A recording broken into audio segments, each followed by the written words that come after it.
Right now, as you're listening to this, there are over 8 billion humans scattered across every continent on Earth. We're in New York penthouses and Tokyo apartments, on farms in Kansas and fishing villages in Norway, in the Australian outback and the highlands of Peru.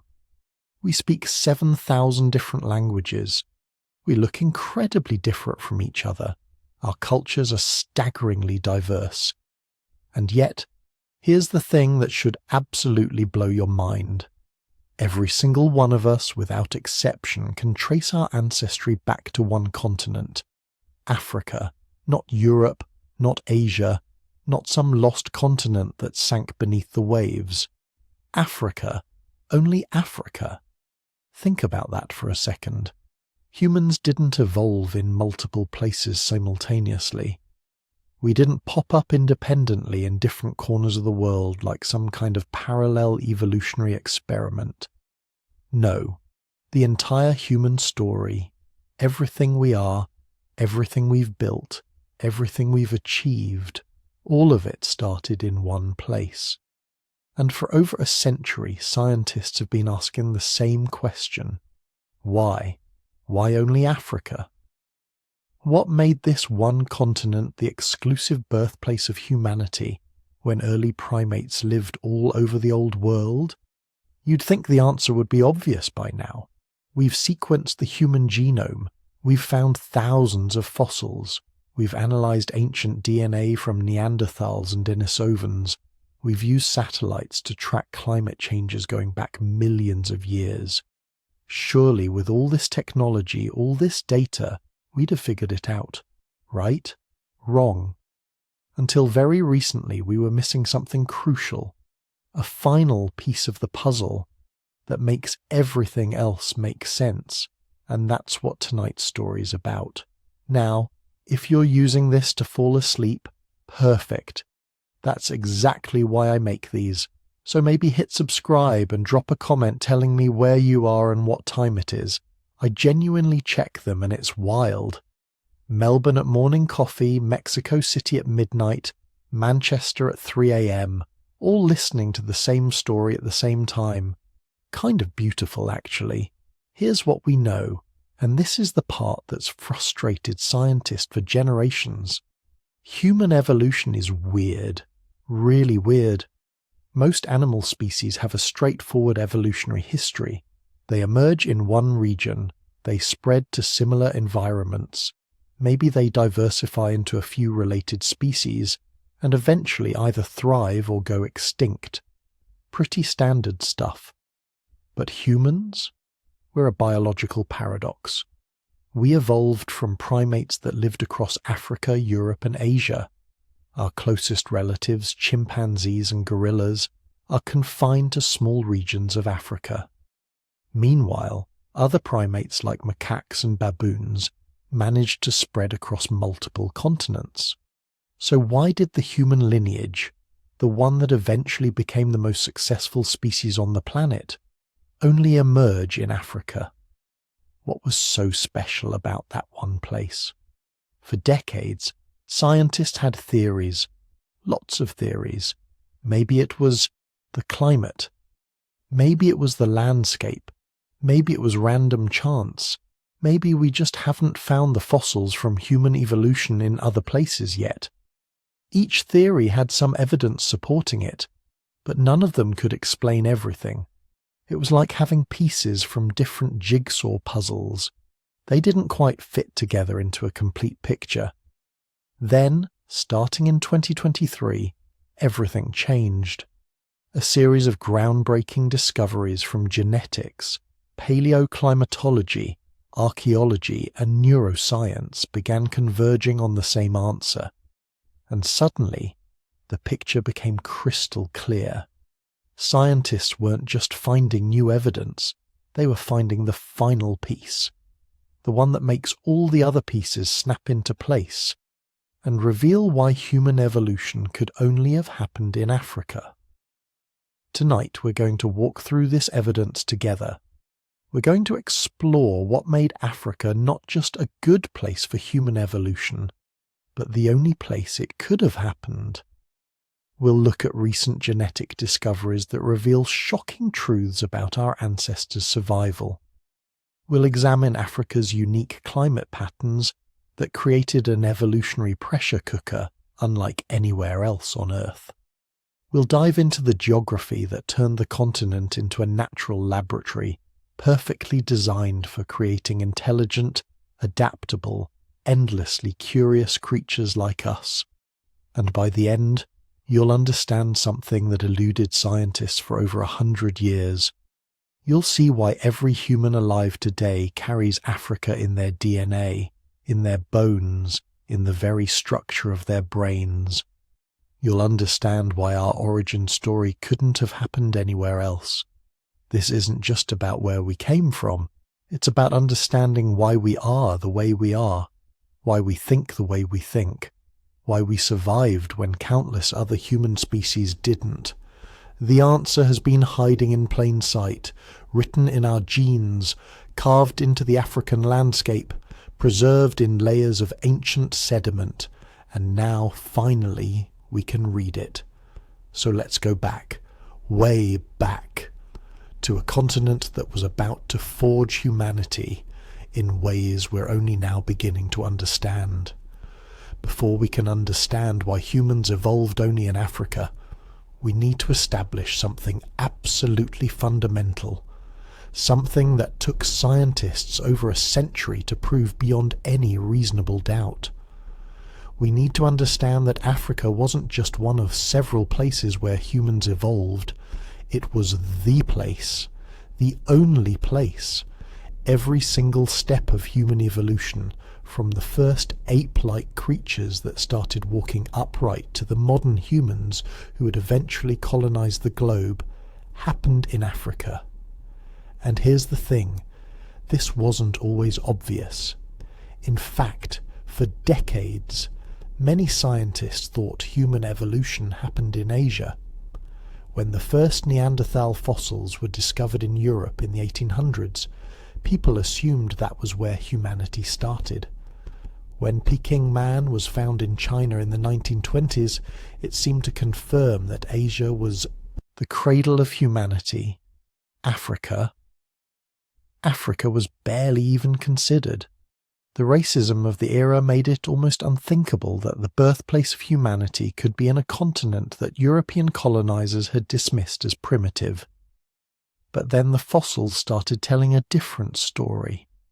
A story so clear, so undeniable, that it would completely overturn everything scientists thought they knew about human origins.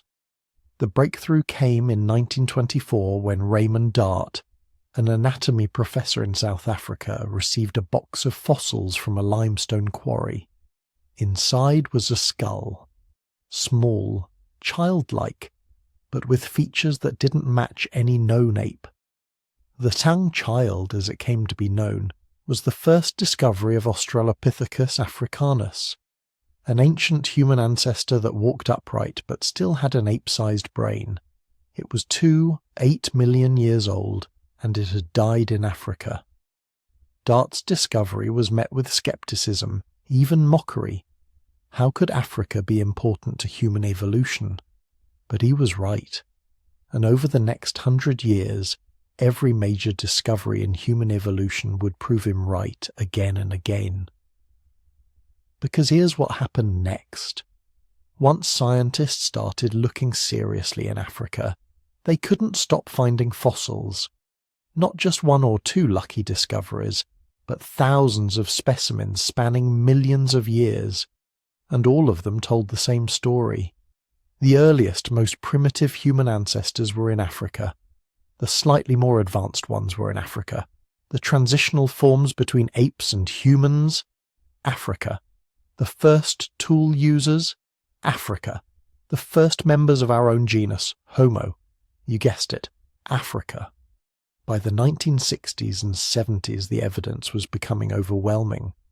Louis and Mary Leakey's excavations at Olduvai Gorge in Tanzania were uncovering layers of human evolution like pages in a history book. They found Homo habilis, the first species in our genus, dated to about 4 million years ago. They found stone tools alongside animal bones, evidence of butchery and food processing. They found living floors where ancient humans had camped, made tools, and eaten meals, all of it in Africa, all of it older than anything found anywhere else. Then came Lucy. In 1974, Donald Johanson and his team discovered a nearly complete skeleton in Ethiopia.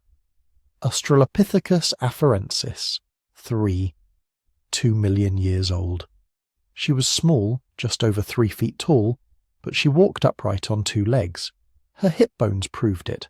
Her leg bones proved it. Her foot bones proved it.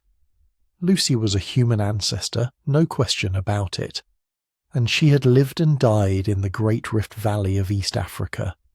The Great Rift Valley. This geological feature, stretching thousands of miles from Ethiopia to Mozambique, became known as humanity's nursery, and for good reason. Nearly every major fossil discovery in human evolution has come from sites along or near the Rift Valley. It's like the Earth opened up specifically to preserve our evolutionary history. Why the Rift Valley? Because rifts create exactly the right conditions for fossilization. The geological activity brings minerals to the surface that help preserve bones. The volcanic eruptions that occur in rift zones bury sites in ash, creating time capsules that can be precisely dated using radiometric techniques.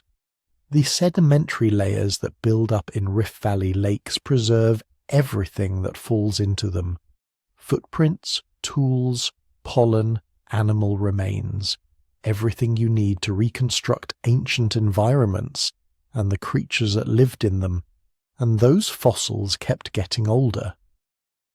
In the 1990s and 2000s, teams working in Ethiopia, Kenya, and Chad started finding specimens that pushed the human family tree back to 6, then 7 million years ago. Ardipithecus ramidus at 4.4 million years, Aurorin tuganensis at 6 million years, Sahelanthropus chidensis at 7 million years. Each discovery more primitive, more ape-like, but each showing those crucial signs of human ancestry. Changes in the pelvis, changes in the legs, changes in the skull that indicated these creatures were on the path to becoming us. And every single one was found in Africa. By the early 2000s, the fossil evidence was so overwhelming that no serious scientist questioned Africa's primacy anymore. The fossil record clearly showed that human evolution had occurred in Africa for millions of years before our ancestors finally left the continent. But fossils can only tell you so much. They can show you what ancient creatures looked like and approximately when they lived. But they can't prove direct ancestry. They can't show you the unbroken line from ancient apes to modern humans. For that, you need DNA. The genetic revolution of the 1980s and 90s completely transformed our understanding of human origins, and once again, every discovery pointed back to Africa. The breakthrough came in 1987 when Rebecca Cann and her colleagues published a study analyzing mitochondrial DNA from people around the world. Mitochondrial DNA is special because it's passed down only through the mother's line. It doesn't recombine like nuclear DNA. It just accumulates random mutations at a fairly steady rate, creating a kind of molecular clock. When Cann's team analyzed mitochondrial DNA from diverse populations, they found something remarkable. All modern humans traced back to a common female ancestor who lived in Africa between 150,000 and 200,000 years ago. The media called her Mitochondrial Eve, and suddenly the genetic evidence was confirming what the fossils had been saying all along. Modern humans originated in Africa. But wait, there's more. In the 1990s, scientists did a similar analysis using Y chromosome DNA, which is passed down only through the father's line. They found Y chromosomal Adam, a common male ancestor of all living humans who also lived in Africa, probably between 200,000 and 300,000 years ago. Now, Eve and Adam didn't know each other. They lived thousands of years apart, but they both lived in Africa, and every human alive today carries genetic material descended from both of them. The genetic evidence kept piling up. As DNA sequencing became cheaper and more sophisticated, researchers began analyzing nuclear DNA from populations worldwide, and they discovered something that should have been surprising, but actually made perfect sense. African populations have more genetic diversity than all other human populations on Earth combined. Think about what that means. You could sample DNA from people across Europe, Asia, Australia, and the Americas, and you'd find less genetic variation than you would in a single Ethiopian village. Less variation in billions of people spread across 6 continents than in a few thousand people in one African community. This is the diversity paradox, and it's one of the most powerful pieces of evidence for African origins. Because genetic diversity accumulates over time, the longer a population has existed in a place, the more mutations accumulate, the more variation builds up. African populations have the most diversity because they've been there the longest. They are the source population. Everyone else is descended from a tiny subset of Africans who left the continent relatively recently. The numbers are striking. Studies of nuclear DNA show that non-African populations contain only about 5 to 10% of the genetic variation found in Africa. That's not just a little less diversity, that's dramatically less. And it tells us that all non-African populations are descended from a small, founding group that left Africa probably no more than 100,000 years ago. A small group that carried only a fraction of Africa's total genetic diversity with them. This pattern shows up everywhere you look. In immune system genes, in genes affecting skin color, hair texture, and facial features, in genes affecting metabolism, disease resistance, and even personality traits. The most variation is always in Africa. The farther you get from Africa, the less variation you find. It's like tracing a river back to its source. The genetic evidence creates a clear trail leading back to one continent, Africa. But genetic evidence isn't just about diversity. It's also about time.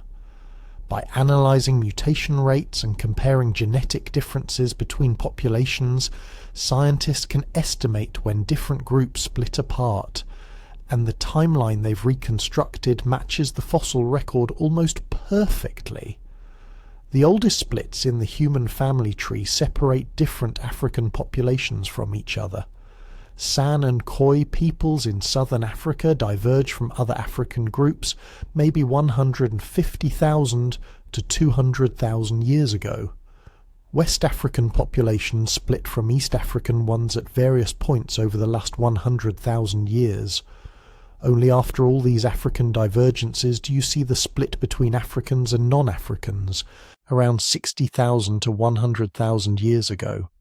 The genetic evidence is so clear that you can actually see our species' entire history written in patterns of DNA variation. And it all starts in Africa. It all points back to Africa. There is no other interpretation that makes sense. Now let's talk about the archaeological sites that preserved this incredible story. Because the physical places where these discoveries were made aren't just random locations. They're windows into specific moments in human evolution, each one adding crucial details to our understanding of how we became human. Olduvai Gorge in Tanzania is probably the most famous.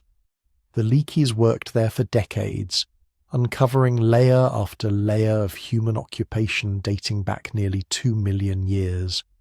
The gorge cut through sediments like a knife through a layer cake, exposing ancient living floors where Homo habilis made stone tools, where Homo erectus butchered animals, where generations of early humans lived, worked, and died. The stone tools found there show technological evolution over time, simple choppers giving way to more sophisticated hand axes, each layer representing thousands of years of refinement and innovation. Omo Kibish in Ethiopia gave us something even more important. In 1967, Richard Leakey's team found two partial skulls, Omo I and Omo II, in sediments along the Omo River. For decades, they were thought to be about 130,000 years old. But in 2005, new dating techniques pushed that age back to 195,000 years. These were Homo sapiens, anatomically modern humans, and they were far older than anyone had expected. Omo Kibish showed that our species has been around for at least 200,000 years, all of it in Africa. Then came Jebel Irhoud in Morocco. In 2017, excavations at this site produced the oldest known Homo sapiens fossils yet discovered. 315,000 years old. The skull showed a mix of modern and archaic features. The face looked modern, but the skull was still somewhat elongated.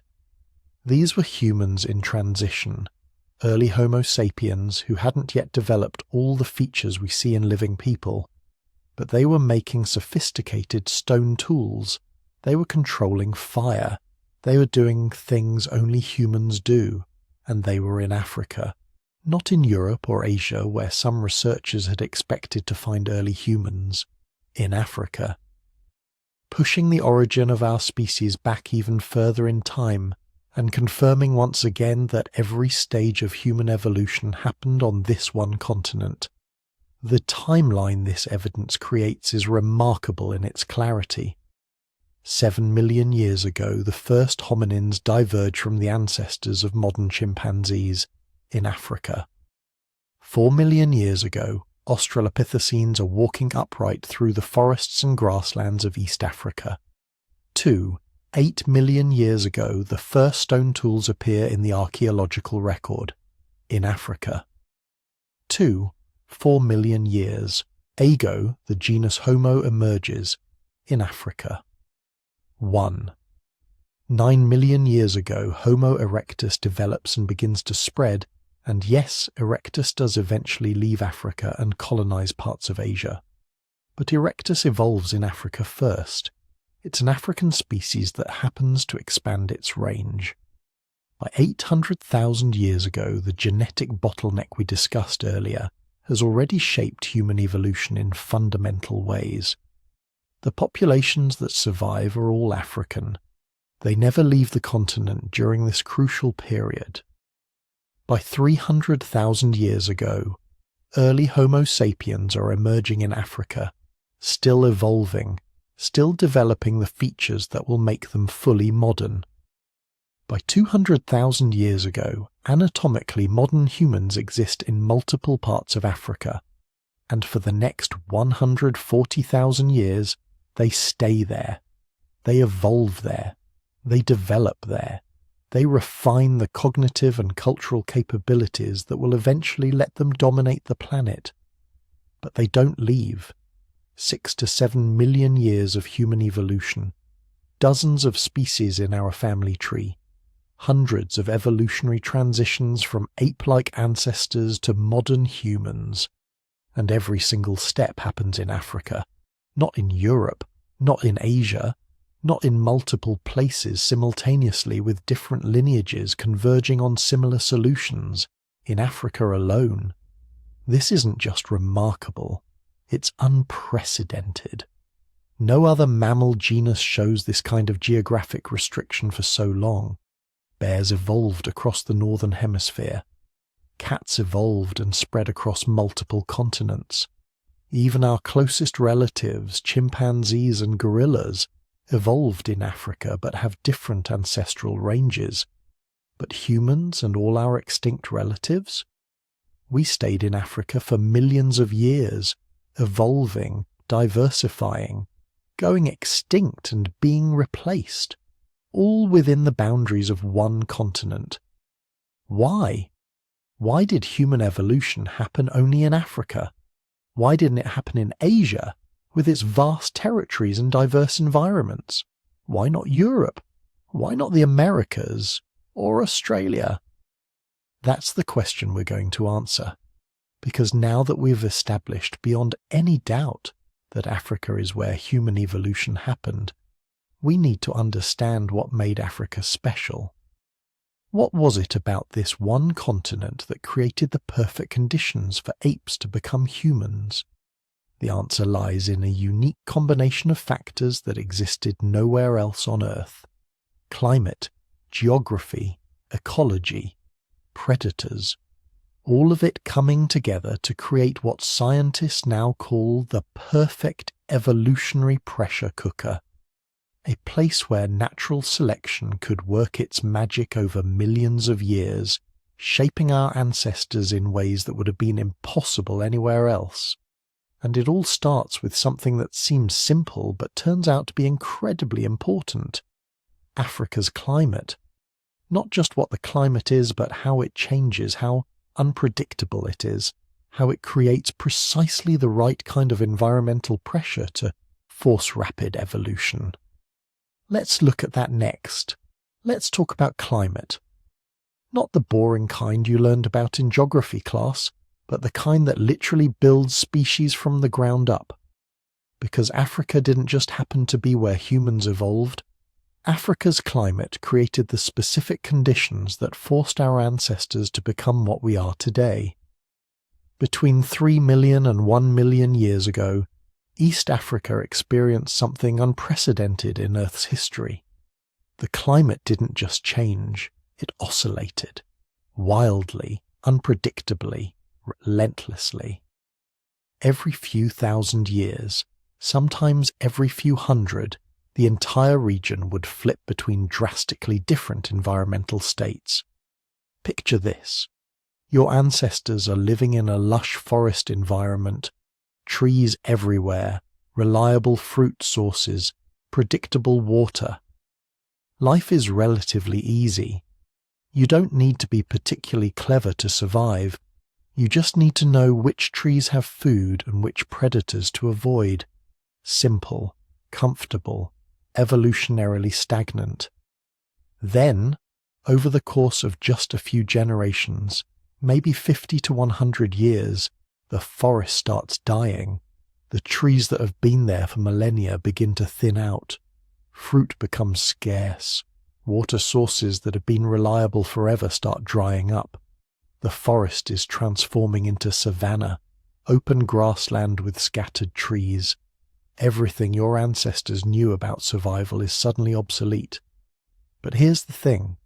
This wasn't a one-time event. It happened over and over again. Forest to savanna, savanna to forest, wet periods to dry periods, predictable to chaotic. For 2 million years, the East African climate was like a cosmic toggle switch being flipped back and forth by a bored deity. The geological evidence for this is staggering.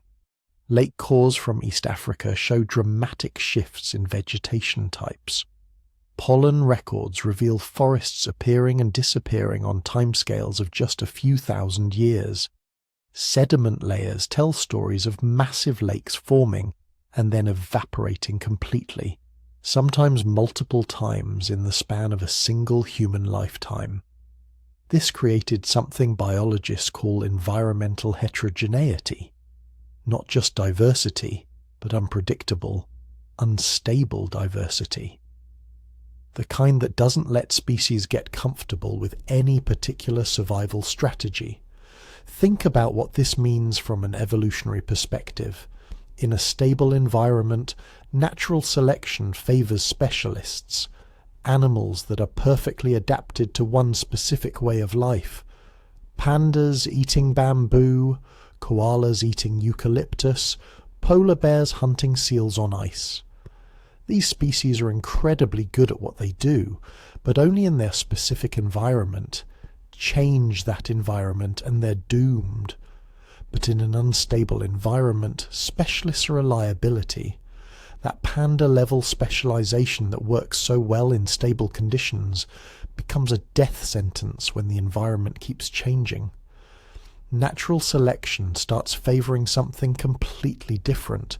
Generalists, adaptable species that can switch strategies when conditions change.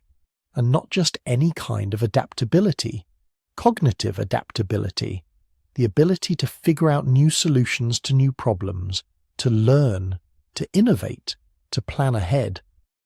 This is where the famous savanna hypothesis comes in. For decades, anthropologists believed that the retreat of African forests forced our ancestors out into open grasslands, and that this single environmental shift drove human evolution. Standing upright to see over tall grass, developing tools to hunt on the plains, becoming smarter to survive in a more dangerous environment. But the savanna hypothesis was too simple. It wasn't one shift from forest to grassland that made us human. It was the constant oscillation between environments. The climate kept pulling the rug out from under our ancestors, forcing them to adapt again and again and again. Some generations lived in forests. They developed strategies for forest survival, tool use for accessing certain foods, social behaviors for forest environments. Then the forest would retreat, and their descendants would face savanna conditions. They had to learn completely different survival strategies. How to find water in open country, how to avoid predators with no trees to climb, how to track and hunt animals across vast distances. Then, a few thousand years later, the forest would return. And their descendants had to relearn forest survival all over again, except this time they still carried knowledge from the savanna period, technologies and behaviors that could be adapted to forest conditions. Each environmental shift added to the cumulative knowledge base, creating increasingly sophisticated survival strategies. The temperature ranges were perfect for this kind of evolutionary pressure, and I mean perfect in the Goldilocks sense. Not too hot, not too cold, but just challenging enough to push our ancestors without killing them off completely. East African temperatures during this period range from about 15 to 30 degrees Celsius. That's 59 to 86 Fahrenheit for those keeping track. Warm enough that you don't need elaborate shelter or clothing to survive, but with enough variation to create seasonal challenges. Cool nights that required fire management. Hot days that demanded understanding of water conservation. Compare this to other regions during the same time period. Northern latitudes were experiencing ice ages, glaciers advancing and retreating, temperatures dropping so low that survival required very specific adaptations. Thick fur, massive body size, extreme cold tolerance. These conditions produce specialists like mammoths and woolly rhinos. Impressive, but not cognitively flexible. Tropical rainforests, meanwhile, were too stable. Temperatures barely fluctuated.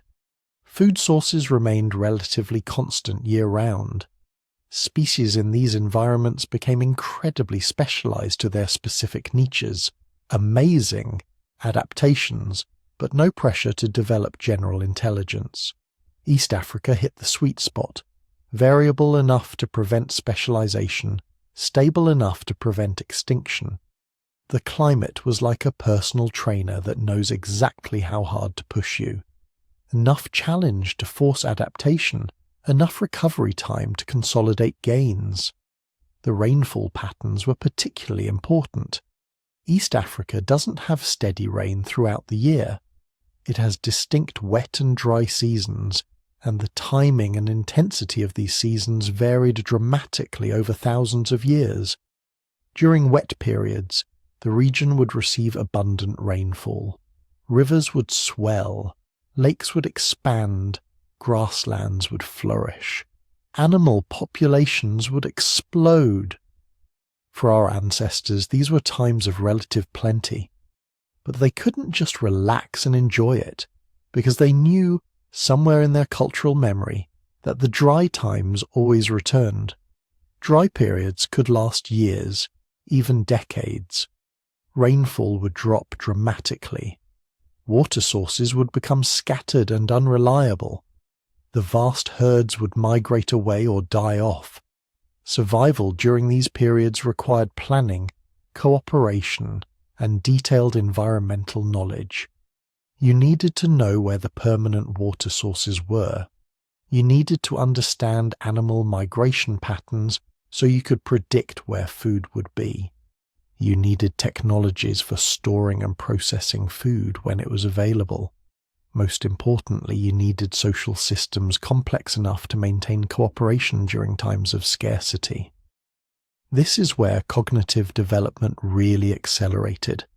Your ancestors weren't just reacting to immediate conditions, they were thinking ahead, planning for dry seasons during wet seasons, remembering where resources had been during previous cycles, sharing information across generations about long-term environmental patterns. Archaeological evidence supports this. Stone tool caches show up in the record around 2 million years ago. These aren't just random tools scattered across the landscape. They're deliberately placed stockpiles, resources stored for future use. Our ancestors were literally planning ahead, anticipating future needs and preparing for them. The seasonal rainfall patterns also created something else crucial for human evolution: predictable congregation points. During dry seasons, water becomes scarce. Animals and humans alike had to concentrate around whatever water sources remained. These weren't just watering holes. They were meeting places where different groups encountered each other, where knowledge was exchanged, where social networks formed and expanded. Think about what happens when you force multiple groups to share limited resources at predictable locations. You create pressure for communication, negotiation, alliance building. Groups that could cooperate, share information, and maintain peaceful relationships had better access to resources than groups that fought constantly. This social pressure combined with environmental pressure to create a perfect storm of selection for intelligence. You needed to be smart enough to survive environmental challenges and socially sophisticated enough to navigate complex group dynamics. But here's where it gets really interesting. The climate wasn't just variable, it was becoming increasingly variable over time. Between 3 and 1 million years ago, the oscillations were getting faster and more extreme. Environmental conditions that had previously changed every 10,000 years were now changing every 5,000 years, then every 2,000. This is what scientists call the variability selection hypothesis. The idea that it wasn't any specific environment that drove human evolution, but the increasing rate of environmental change itself. Our ancestors weren't adapting to forest or savanna. They were adapting to change itself, developing the cognitive flexibility to handle whatever the climate threw at them. The evidence for this is written in our DNA. Genes associated with brain development show signs of positive selection during exactly this period. Mutations that increased brain size, enhanced neural connectivity, improved learning ability, all these were being selected for with unusual intensity between 2 and 1 million years ago. Your ancestors' brains were literally growing in response to climate instability. Not gradually, not steadily, but in fits and starts that correlate precisely with periods of maximum climate variability. When the environment was most unpredictable, brain growth accelerated. When conditions stabilized temporarily, the pace of change slowed. This wasn't happening anywhere else on Earth. Other continents had their own climate challenges, but none created this specific combination of factors. Let's do the comparison, because it's revealing. Europe and Asia were experiencing ice age cycles, but these were much slower and more predictable than African climate oscillations. Glaciers advanced over tens of thousands of years, giving species plenty of time to migrate or adapt. The selection pressure was for specific cold weather adaptations, not general cognitive flexibility. South America and Australia were largely stable during this period. Tropical rainforests persisted with minimal change. The species that evolved there became incredibly specialized to their environments. Amazing diversity, but not the kind of environmental pressure that drives cognitive evolution. North America had climate variability, but it was the wrong kind. Changes were either too extreme, pushing species to extinction, or too gradual, allowing for slow specialized adaptation. The timing and intensity never hit that Goldilocks zone that East Africa maintained for 2 million years. Even other parts of Africa didn't have the right conditions. West African rainforests were too stable. Southern Africa was too isolated. North Africa was too arid. Only East Africa had the unique combination of factors necessary to forge human intelligence. The rift valleys created microclimates and migration corridors. The proximity to both tropical and temperate zones meant species could track suitable environments without travelling impossible distances. The presence of permanent water sources even during dry periods provided refuges where populations could survive climate extremes. Most importantly, the rate of change was perfect, fast enough to prevent specialization, slow enough to prevent extinction. Our ancestors were always under pressure, always needing to adapt, but never pushed so hard that they couldn't keep up. This created what evolutionary biologists call a ratchet effect. Each generation built on the adaptations of the previous one but never lost ground. When conditions changed, populations didn't have to start from scratch. They could modify existing strategies rather than developing entirely new ones. Over hundreds of thousands of years, this ratchet effect produced cumulative cultural evolution. Knowledge building on knowledge, technologies improving on technologies, social systems becoming more complex generation after generation. By the time modern humans emerged around 300,000 years ago, our ancestors had been refining their survival strategies for 2 million years in the most challenging and variable environment on Earth. The climate had created a species uniquely adapted not to any specific environment, but to change itself. We became the ultimate generalists, capable of surviving in almost any condition the planet could produce. From Arctic tundra to tropical rainforests, from deserts to mountains, from sea level to extreme altitudes. That adaptability, that cognitive flexibility, that ability to innovate and problem solve, it all traces back to those 2 million years of climate instability in East Africa. The environment didn't just shape us, it forged us, hammered us, refined us like a blacksmith working metal. Each climate oscillation was another strike of the hammer, creating a species harder, sharper, and more resilient than anything that had come before. And the really remarkable thing, the climate was just getting started. Because what happened next would test everything those 2 million years had built.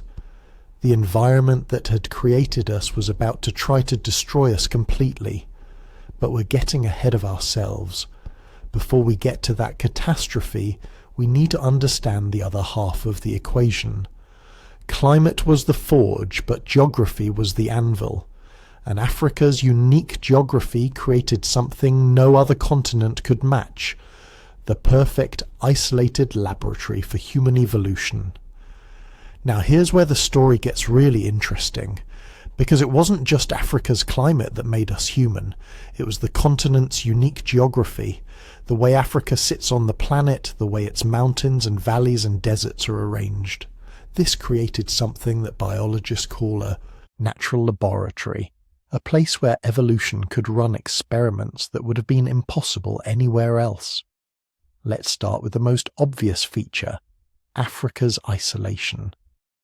For millions of years during the critical period of human evolution, Africa was effectively an island, not surrounded by water, but surrounded by barriers just as effective. To the north, the Mediterranean Sea and later the expanding Sahara Desert. To the east and west, oceans.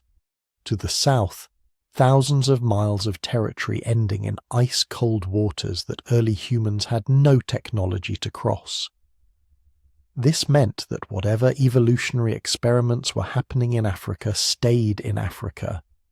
There was no escape hatch, no easy migration route that would let populations disperse before natural selection had finished its work. Your ancestors were trapped, locked in a continental-scale laboratory where the only way out was to evolve the capabilities needed to overcome those barriers. Think about what this means. In Eurasia, early human populations could always move when conditions got tough. Climate getting too cold in the north, move south. Resources depleted in one region, migrate to another. This constant movement actually slowed down evolution. Why adapt to harsh conditions when you can just leave? But Africa's barriers made leaving impossible. When the climate turned brutal, when resources became scarce, when predators became more dangerous, African populations had two choices: adapt or die. There was no third option. No migration escape valve that could release the evolutionary pressure, and that pressure built up over millions of years, generation after generation of humans facing challenges they couldn't run from, having to develop solutions instead of simply moving to where solutions weren't necessary. This is what evolutionary biologists call a selection trap. But it's a productive trap, the kind that forces innovation instead of extinction. But Africa's isolation wasn't uniform, and that's crucial, because within this isolated continent, geography created something even more remarkable. A patchwork of separated but nearby environments, each acting as its own mini-laboratory, but close enough to exchange genes and ideas when conditions allowed. The key to understanding this is the Sahara Desert. Today we think of the Sahara as a permanent feature. 3.6 million square miles of sand and rock, the largest hot desert on Earth. But it wasn't always there. The Sahara has appeared and disappeared dozens of times over the past few million years. Whenever Earth's climate shifted, whenever rainfall patterns changed, the desert would transform. During wet periods, the Sahara became a green corridor. Grasslands, lakes, rivers, teeming with wildlife. Populations could move freely between North Africa and sub-Saharan regions. Genes could flow. Technologies could spread. Different human groups could meet, interbreed, share knowledge. This is what anthropologists call a dispersal corridor. But here's the brilliant part. These green periods never lasted long. Maybe 5,000 years, maybe 10,000. Then the climate would shift again, and the Sahara would return. Grasslands would die, lakes would evaporate, rivers would disappear, and any populations caught on the wrong side would be isolated again. This created a natural pump for human evolution. Periods of connection, allowing genetic and cultural mixing, followed by periods of isolation, allowing local adaptations to develop. Then connection again, mixing the new adaptations into the broader population. Then isolation again, driving more innovation, over and over for millions of years. No other continent had this feature. Eurasia was too well connected. Populations could always maintain contact, which meant no sustained isolation for local adaptations to evolve. Australia was too isolated and too small, with too little environmental variation to drive complex adaptations. South America was isolated, but it didn't have the right combination of climate pressure and ecological diversity. Only Africa had the Sahara pump. Only Africa had this mechanism for creating and mixing and refining human adaptations over millions of years. But the Sahara wasn't the only geographic feature shaping human evolution. Within sub-Saharan Africa itself, the topography created an even more complex system of barriers and corridors. The Great Rift Valley, that massive geological scar running from Ethiopia to Mozambique, carved up East Africa into a series of distinct ecological zones. On one side of the rift, you'd have highland forests, cool, wet, full of fruit-bearing trees and forest-dwelling animals. Just 50 miles away on the other side, you'd have hot, dry grasslands, completely different vegetation, completely different prey species, completely different survival challenges. And separating them, steep valley walls, fast-flowing rivers, volcanic peaks. Barriers that were easy to see, but hard to cross. This created what biologists call parapatric speciation zones, populations living close enough to occasionally exchange genes, but separated enough that they faced different selection pressures. One group adapting to forest life, developing strategies for arboreal food gathering and dealing with forest predators. Another group adapting to grassland life, learning to track prey across open terrain and avoid savanna predators. But every few generations, some individuals would cross the barriers. They'd interbreed with the other group, mixing forest-adapted genes with grassland-adapted genes, and this is where something remarkable happened. The offspring of these mixed populations often had hybrid vigor. They inherited survival strategies from both environments. This made them more adaptable, more flexible, better able to handle environmental changes. And remember what we said about Africa's climate. It was constantly fluctuating. Forests would turn to grasslands. Grasslands would turn to deserts. Then back again. In this unstable environment, being able to handle multiple habitat types wasn't just advantageous. It was essential for survival. The Rift Valley system provided something else equally important. Water. Permanent water. Even during the worst droughts, the deep lakes of the Rift Valley system never completely dried up. Lake Turkana, Lake Victoria, Lake Malawi, Lake Tanganyika. These weren't seasonal pools that came and went with the rains. These were massive bodies of water fed by underground aquifers and high mountain streams. They persisted through every climate cycle. Why does this matter? Because permanent water sources created refuge zones, places where life could survive even when the surrounding landscape turned to dust. During drought periods, populations would contract toward these water sources. Different groups, different species, all compressed into the narrow belts around lakes and rivers. This created intense competition for resources, driving rapid evolution of intelligence and tool use. You needed to be smart to outcompete other groups for the limited resources near water, but it also created opportunities for knowledge exchange. When times got tough and everyone crowded near the same water sources, technologies could spread rapidly. Someone figured out a new way to process plant foods. That innovation could spread to a dozen different groups in a single generation, because they were all living within a few days' walk of each other.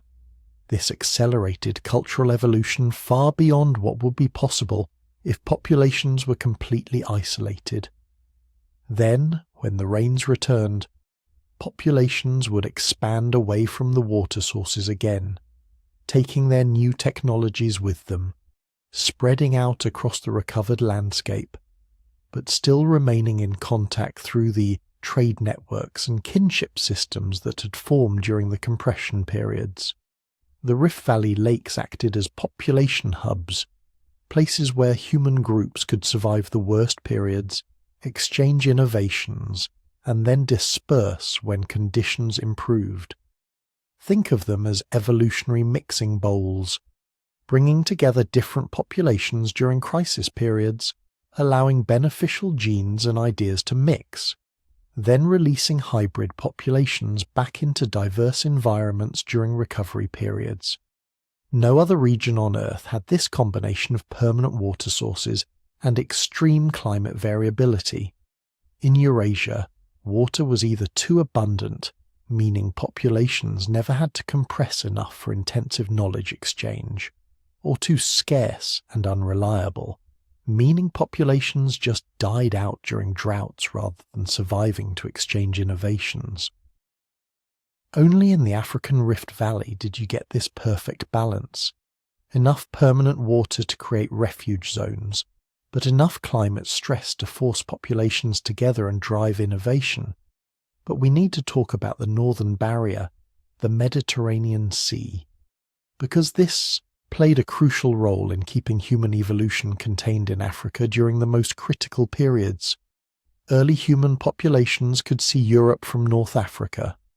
On clear days, standing on the African coast, you could literally look across the water and see the European shore. Just 9 miles of water at the narrowest point. But that 9 miles might as well have been 9,000. Early humans had no boats, no rafts, no technology for crossing even narrow stretches of open water. This created a psychological pressure that might have been as important as the physical barrier. Your ancestors could see a whole other continent, tantalizingly close, potentially full of resources and opportunities, but unreachable. Imagine the frustration, the drive to find a way across. This might have been one of the key pressures driving innovation, the need to develop technologies that could overcome this visible but insurmountable barrier. And eventually they did. But not until they'd spent millions of years trapped south of the Mediterranean, millions of years developing the physical and mental adaptations that made them capable of crossing not just the Mediterranean, but eventually all of Earth's oceans. The barrier that contained them was the same barrier that refined them into a species capable of overcoming all barriers. Within Africa itself, geographic isolation created an even more fine-grained pattern of evolutionary experimentation. Biologists use a principle called island biogeography to explain how species evolve on islands. Small, isolated populations develop unique traits because genetic drift operates more strongly in small groups, and because each island environment creates its own selection pressures. But you don't need actual islands for this to work, you just need isolation. And Africa had plenty of isolation. Not complete isolation, but what biologists call semi-permeable barriers. Mountain ranges with a few passes, river systems with occasional fords, forest grassland boundaries that populations could cross but rarely did.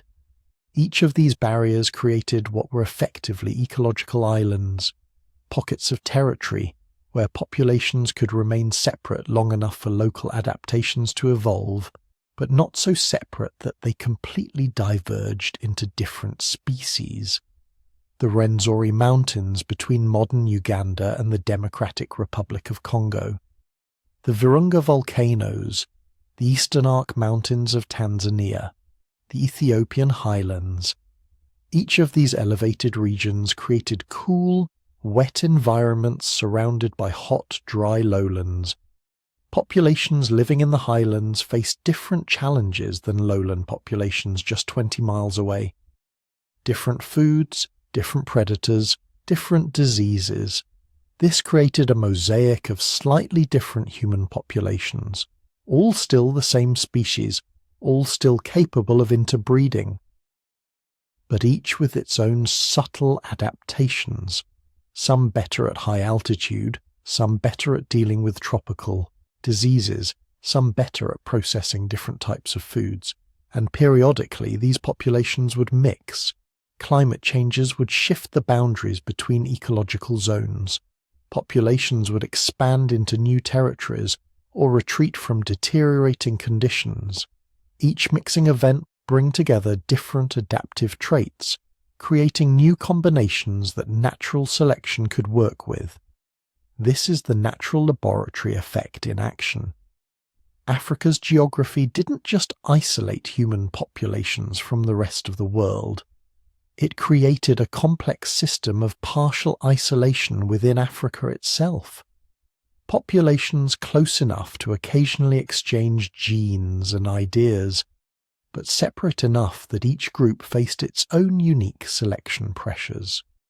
Close enough that beneficial innovations could spread relatively quickly, but separate enough that multiple groups could experiment with different solutions to similar problems. Over millions of years, this geographic arrangement allowed Africa to test out thousands of different human variants, different body types, different cognitive adaptations, different social strategies. The ones that worked spread through the meta-population network. The ones that didn't disappeared when their local populations went extinct. But the overall system kept running, kept experimenting, kept refining. By the time our species, Homo sapiens, finally emerged around 300,000 years ago, we weren't just the product of Africa's climate or Africa's predators. We were the product of Africa's geography, shaped by millions of years of isolation punctuated by mixing, refined by countless generations living in semi-isolated ecological pockets, strengthened by the barriers that contained us while we evolved the capabilities needed to overcome those barriers. We are, in a very real sense, children of the Rift Valley, products of the Sahara pump, survivors of continental-scale isolation, our bodies, our brains, our social instincts. All of them carry the imprint of Africa's unique geographic arrangement, and that geography created something that couldn't have developed anywhere else on Earth. A species smart enough, tough enough, and adaptable enough to eventually leave the natural laboratory and colonize the entire planet. Now, imagine you're one of those early humans stepping out of your shelter at dawn. You're in the African savannah maybe 2 million years ago, and the first thing you need to understand is this. You're not the apex predator. You're not even close. Look around. In the tall grass there's a pride of lions, 20 strong, already scanning for their morning kill. Down by the waterhole, crocodiles wait with prehistoric patience. In the trees, leopards lounge on branches, watching everything below with those calculating yellow eyes. And those are just the cats. There are also hyenas, wild dogs hunting in coordinated packs of 30 or more, massive pythons that can swallow prey whole, and eagles with wingspans that could lift a human child. Africa has more species of large predators than any other continent on Earth, and they're all better at killing than you are. Faster, stronger, better armed with teeth and claws. Evolution gave them millions of years to perfect their hunting strategies while your ancestors were still living in trees. But here's where it gets interesting, because having all these predators trying to eat you, that's exactly what made us human. See, on other continents, early hominids might have faced 1 or 2 major predator species. In Europe, maybe cave bears and wolves. In Asia, tigers and leopards. But in Africa, our ancestors faced the most diverse and sophisticated community of predators the world has ever assembled.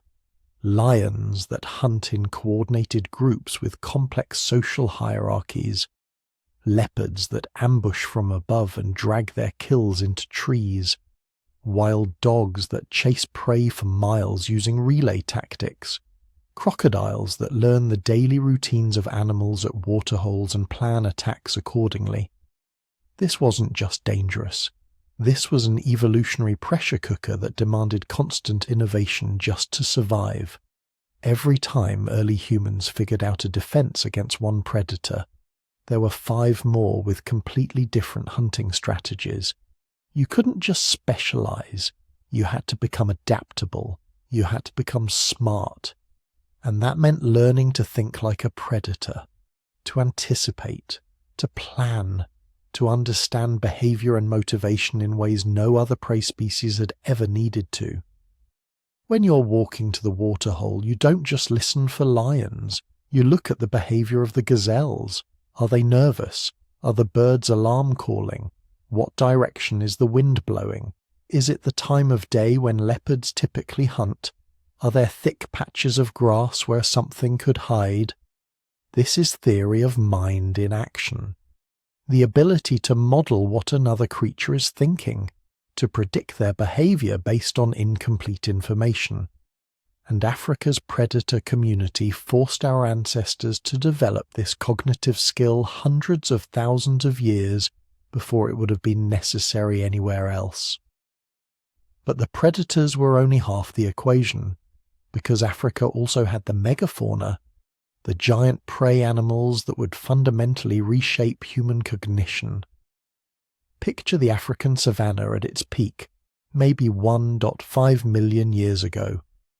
There are elephants, sure, but not the relatively small ones we know today.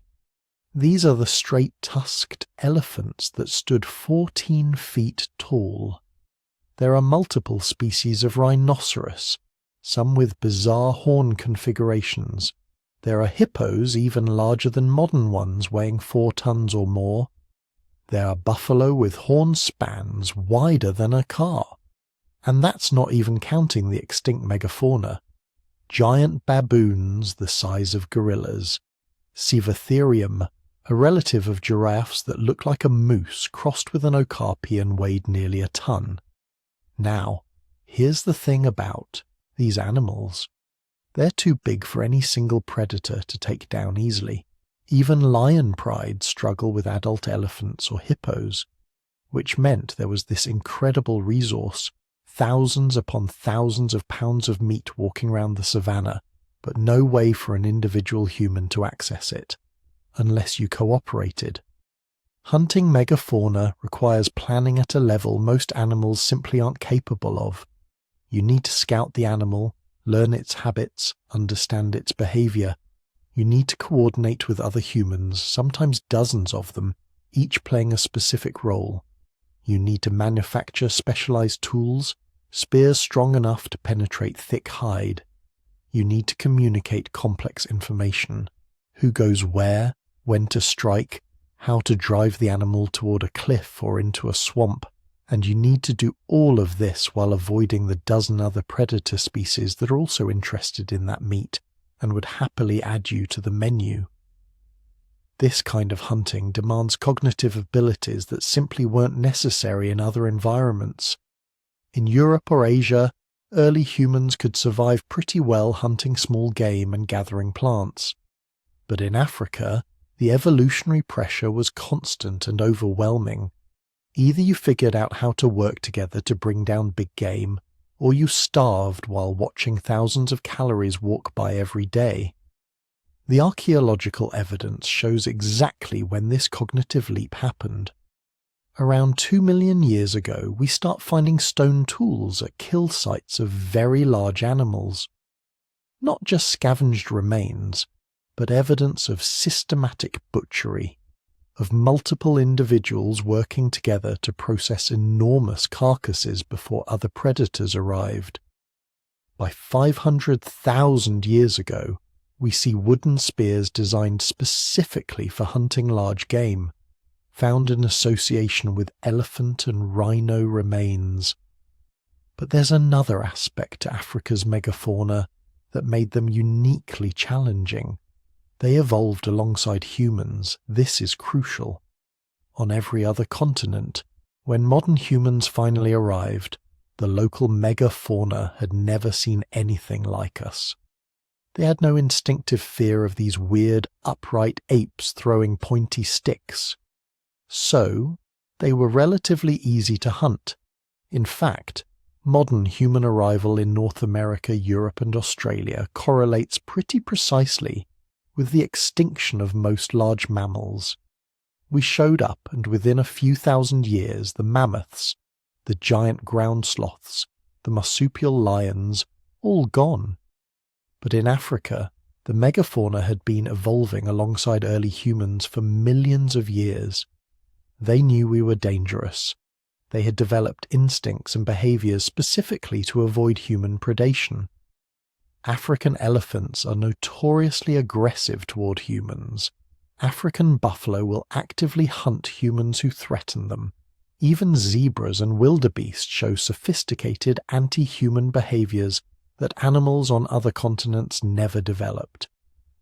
This created a cognitive arms race. Humans had to become smarter to hunt animals that were actively adapting to avoid human hunting, and those animals in turn became more intelligent, more alert, more sophisticated in their anti-predator behavior.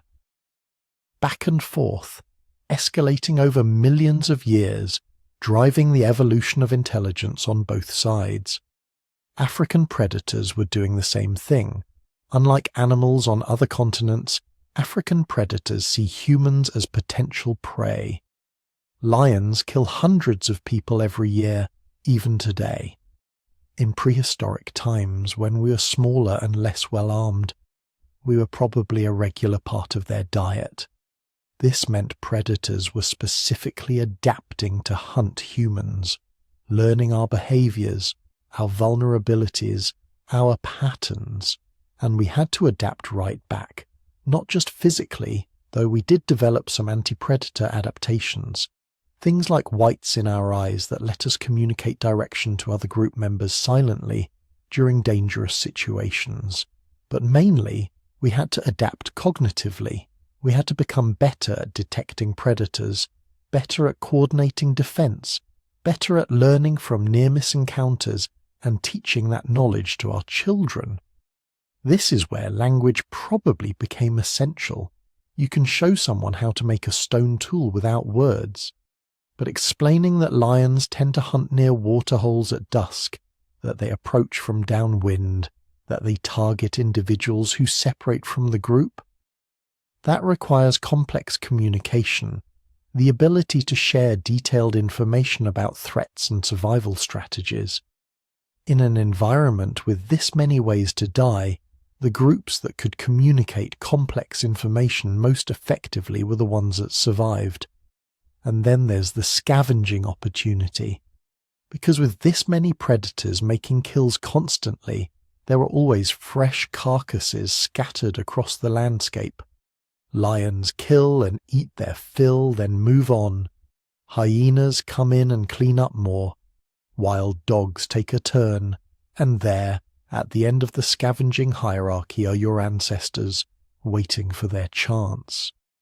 Now, this might sound degrading, eating the scraps left by real predators, but it was actually an incredible learning opportunity. Every kill site was a natural laboratory. Early humans could observe which predators had made the kill, how they had done it, what parts of the prey they preferred, what they left behind. They could learn animal anatomy by examining partially consumed carcasses. They could understand predator behavior by reading the signs left at kill sites, which direction the predators came from, how many there were, when they were likely to return to defend their kill. This turned early humans into forensic ecologists, reading the landscape like a book written in blood and bone. And that skill, that deep understanding of animal behavior and ecology, became fundamental to human cognition. We evolved to be pattern recognizers, story builders, creatures who look at scattered evidence and construct narratives about what happened and what might happen next. That's not just useful for avoiding predators and hunting prey, it's the foundation of all human reasoning, all science, all detective work, all historical analysis. And there's one more way Africa's predators shaped human evolution: disease. Because those predators weren't just large carnivores, They were also parasites, bacteria, viruses, fungi, every microscopic organism that had evolved to exploit warm-blooded prey. Africa has more human pathogens than any other continent. Malaria, sleeping sickness, various hemorrhagic fevers, parasitic worms, bacterial infections that can kill in days. The list is staggering. This created another selection pressure as intense as the visible predators. Humans with robust immune systems survived. Those without didn't. Generation after generation, natural selection refined human immune response to handle an incredible diversity of threats. This is why populations of African descent show higher frequencies of certain immune system variants. Their ancestors needed them to survive in an environment where disease was as dangerous as any lion. But disease pressure did something else too. It rewarded social behaviors that limited pathogen transmission. Groups that developed hygiene practices, that isolated sick individuals, that understood quarantine even before they understood germ theory, those groups had higher survival rates. This might have been another driver of human intelligence, the ability to observe that people who did certain things got sick less often, to pass that knowledge along, to develop cultural practices around cleanliness and disease avoidance. All cognitively demanding tasks that required observation, memory, and the ability to make causal inferences. So, when you put it all together, Africa's predator and prey ecosystem created a perfect storm of evolutionary pressures, diverse predators demanding constant vigilance and innovation, large prey requiring cooperation and planning to hunt, both predators and prey co-evolving alongside humans, creating escalating cognitive arms races, kill sites serving as natural classrooms for learning ecology and anatomy, and disease pressure forcing the evolution of robust immune systems and hygienic cultural practices. No other continent had all these factors operating simultaneously at the same intensity for millions of years. Europe had large prey but fewer predator species. Asia had predators but less megafauna diversity. Neither had the same disease load or the same co-evolutionary history. Only Africa combined all these elements into a single unrelenting pressure that demanded intelligence, cooperation, and adaptability as the price of survival. And that's why, when humans finally left Africa, we were so successful everywhere else. We'd been forged in the most demanding school on Earth. Every other environment seemed easy by comparison. We could outthink predators that had never encountered anything like us. We could hunt megafauna that had no instinctive defenses. We could survive in climates less variable than Africa's, because we had evolved to handle far worse. We were survivors of the ultimate ecosystem, products of millions of years in nature's most demanding classroom, and we carried those hard-won lessons with us everywhere we went, reshaping the world in ways that are still unfolding today. But here's where the story gets really interesting, because all of these environmental pressures, all of this geographic isolation, all of these predators and prey dynamics, they weren't just selecting for stronger bodies or better immune systems. They were creating something unprecedented in the history of life on Earth. They are building the human mind. Let me paint you a picture. It's 4 million years ago. Your ancestor is standing at the edge of a grassland in East Africa. And I mean actually standing. Not crouching like a chimp, not knuckle-walking like a gorilla, but fully upright on 2 legs. This is bipedalism, and it's absolutely revolutionary. But here's the thing most people don't realize. Bipedalism wasn't some random mutation that happened to work out. It was a direct response to Africa's unique conditions. Think about it. The forests were fragmenting. The climate was getting drier. Your ancestors were spending more and more time moving between scattered patches of trees across open grassland. And in those grasslands, being upright gave you advantages that were literally life and death. You could see over the tall grass to spot predators. You could carry food and infants while you travelled.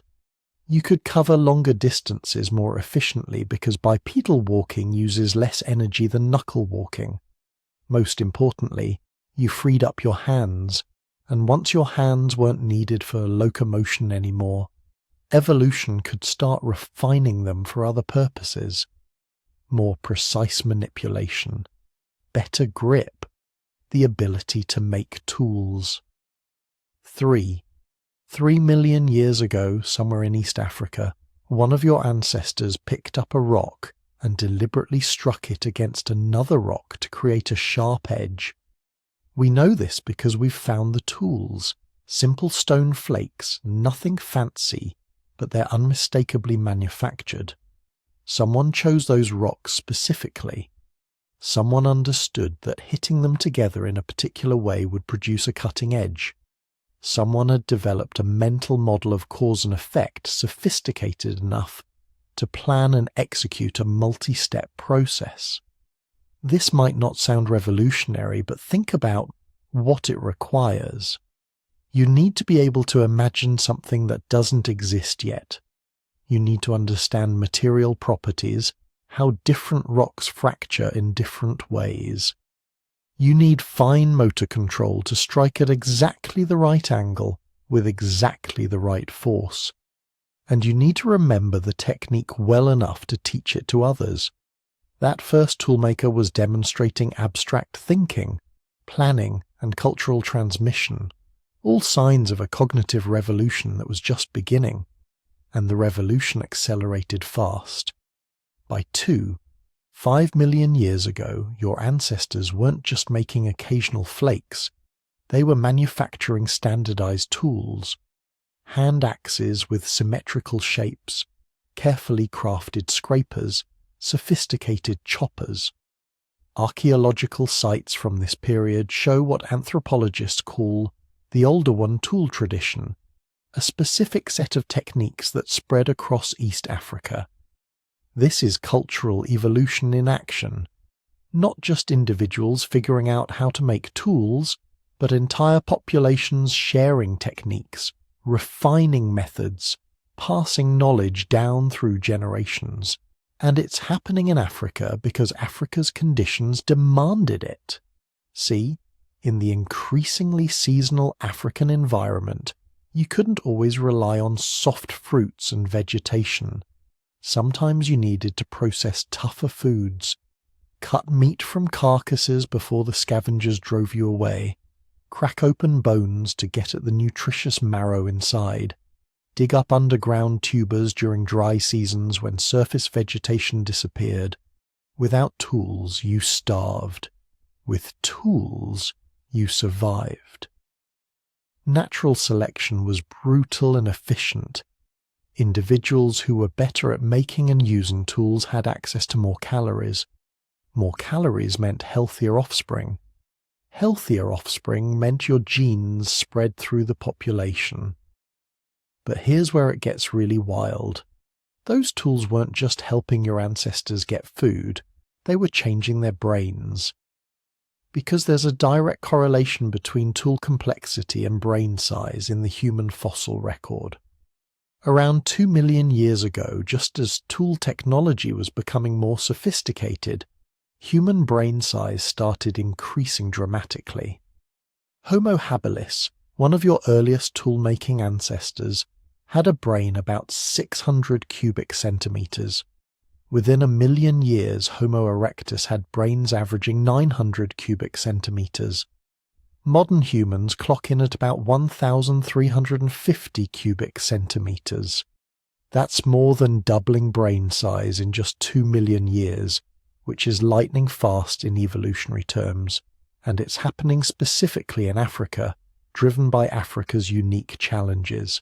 Because brains are expensive. I mean really expensive. Your brain makes up about 2% of your body weight, but uses 20% of your calories. Growing and maintaining a big brain requires massive energy investment. This is what anthropologists call the expensive tissue hypothesis. You can't just grow a bigger brain without trade-offs.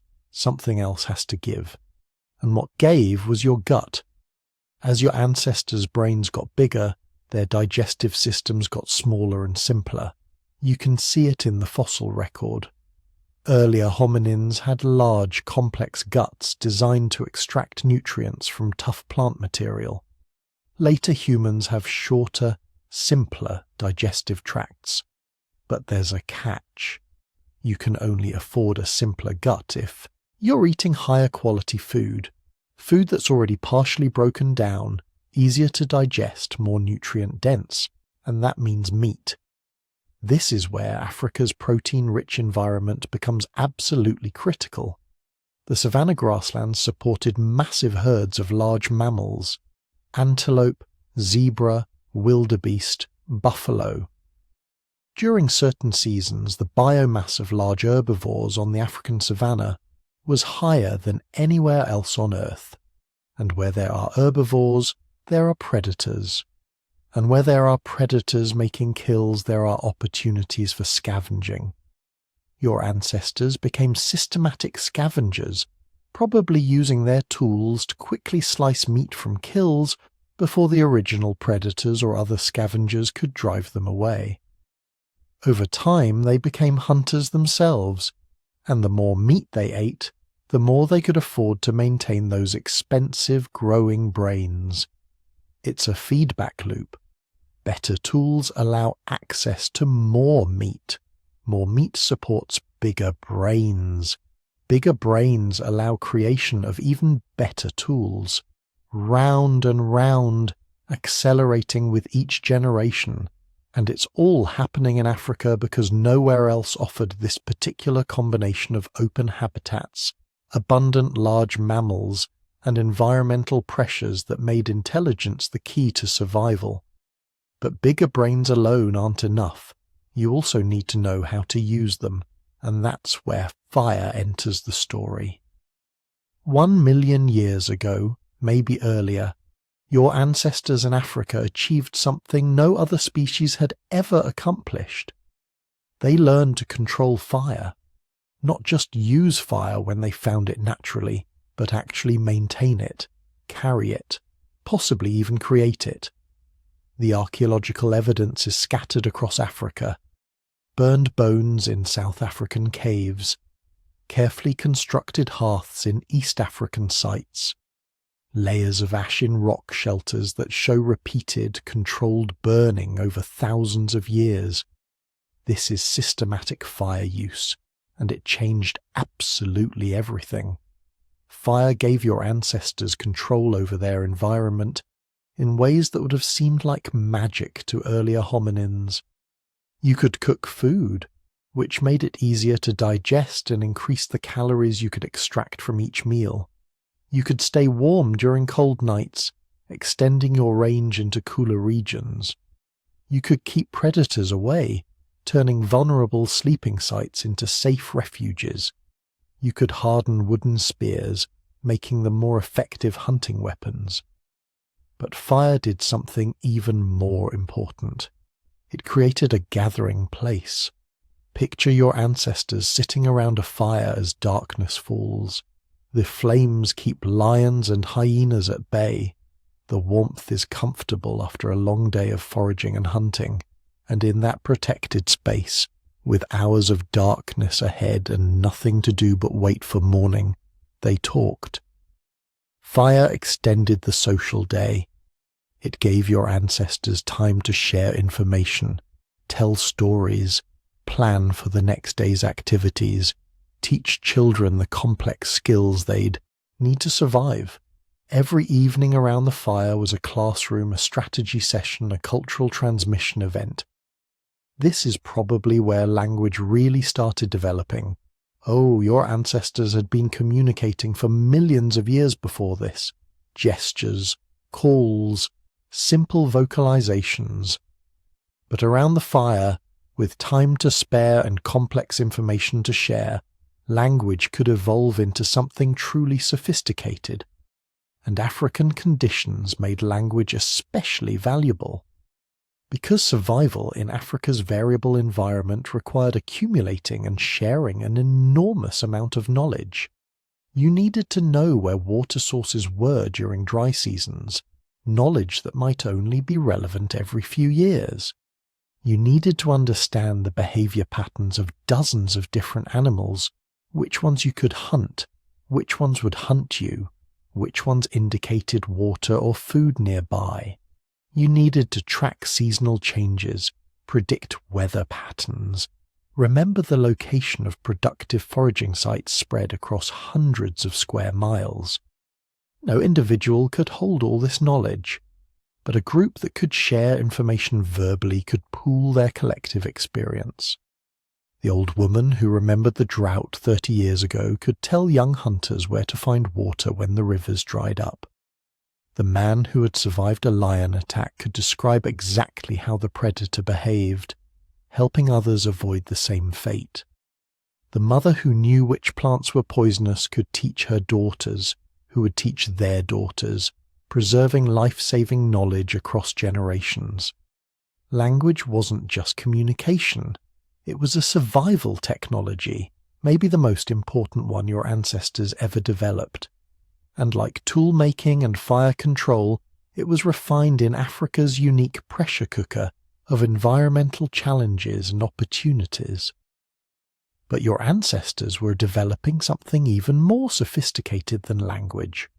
They were developing abstract thinking, the ability to conceive of things that don't exist, to think symbolically, to create meaning beyond immediate survival needs.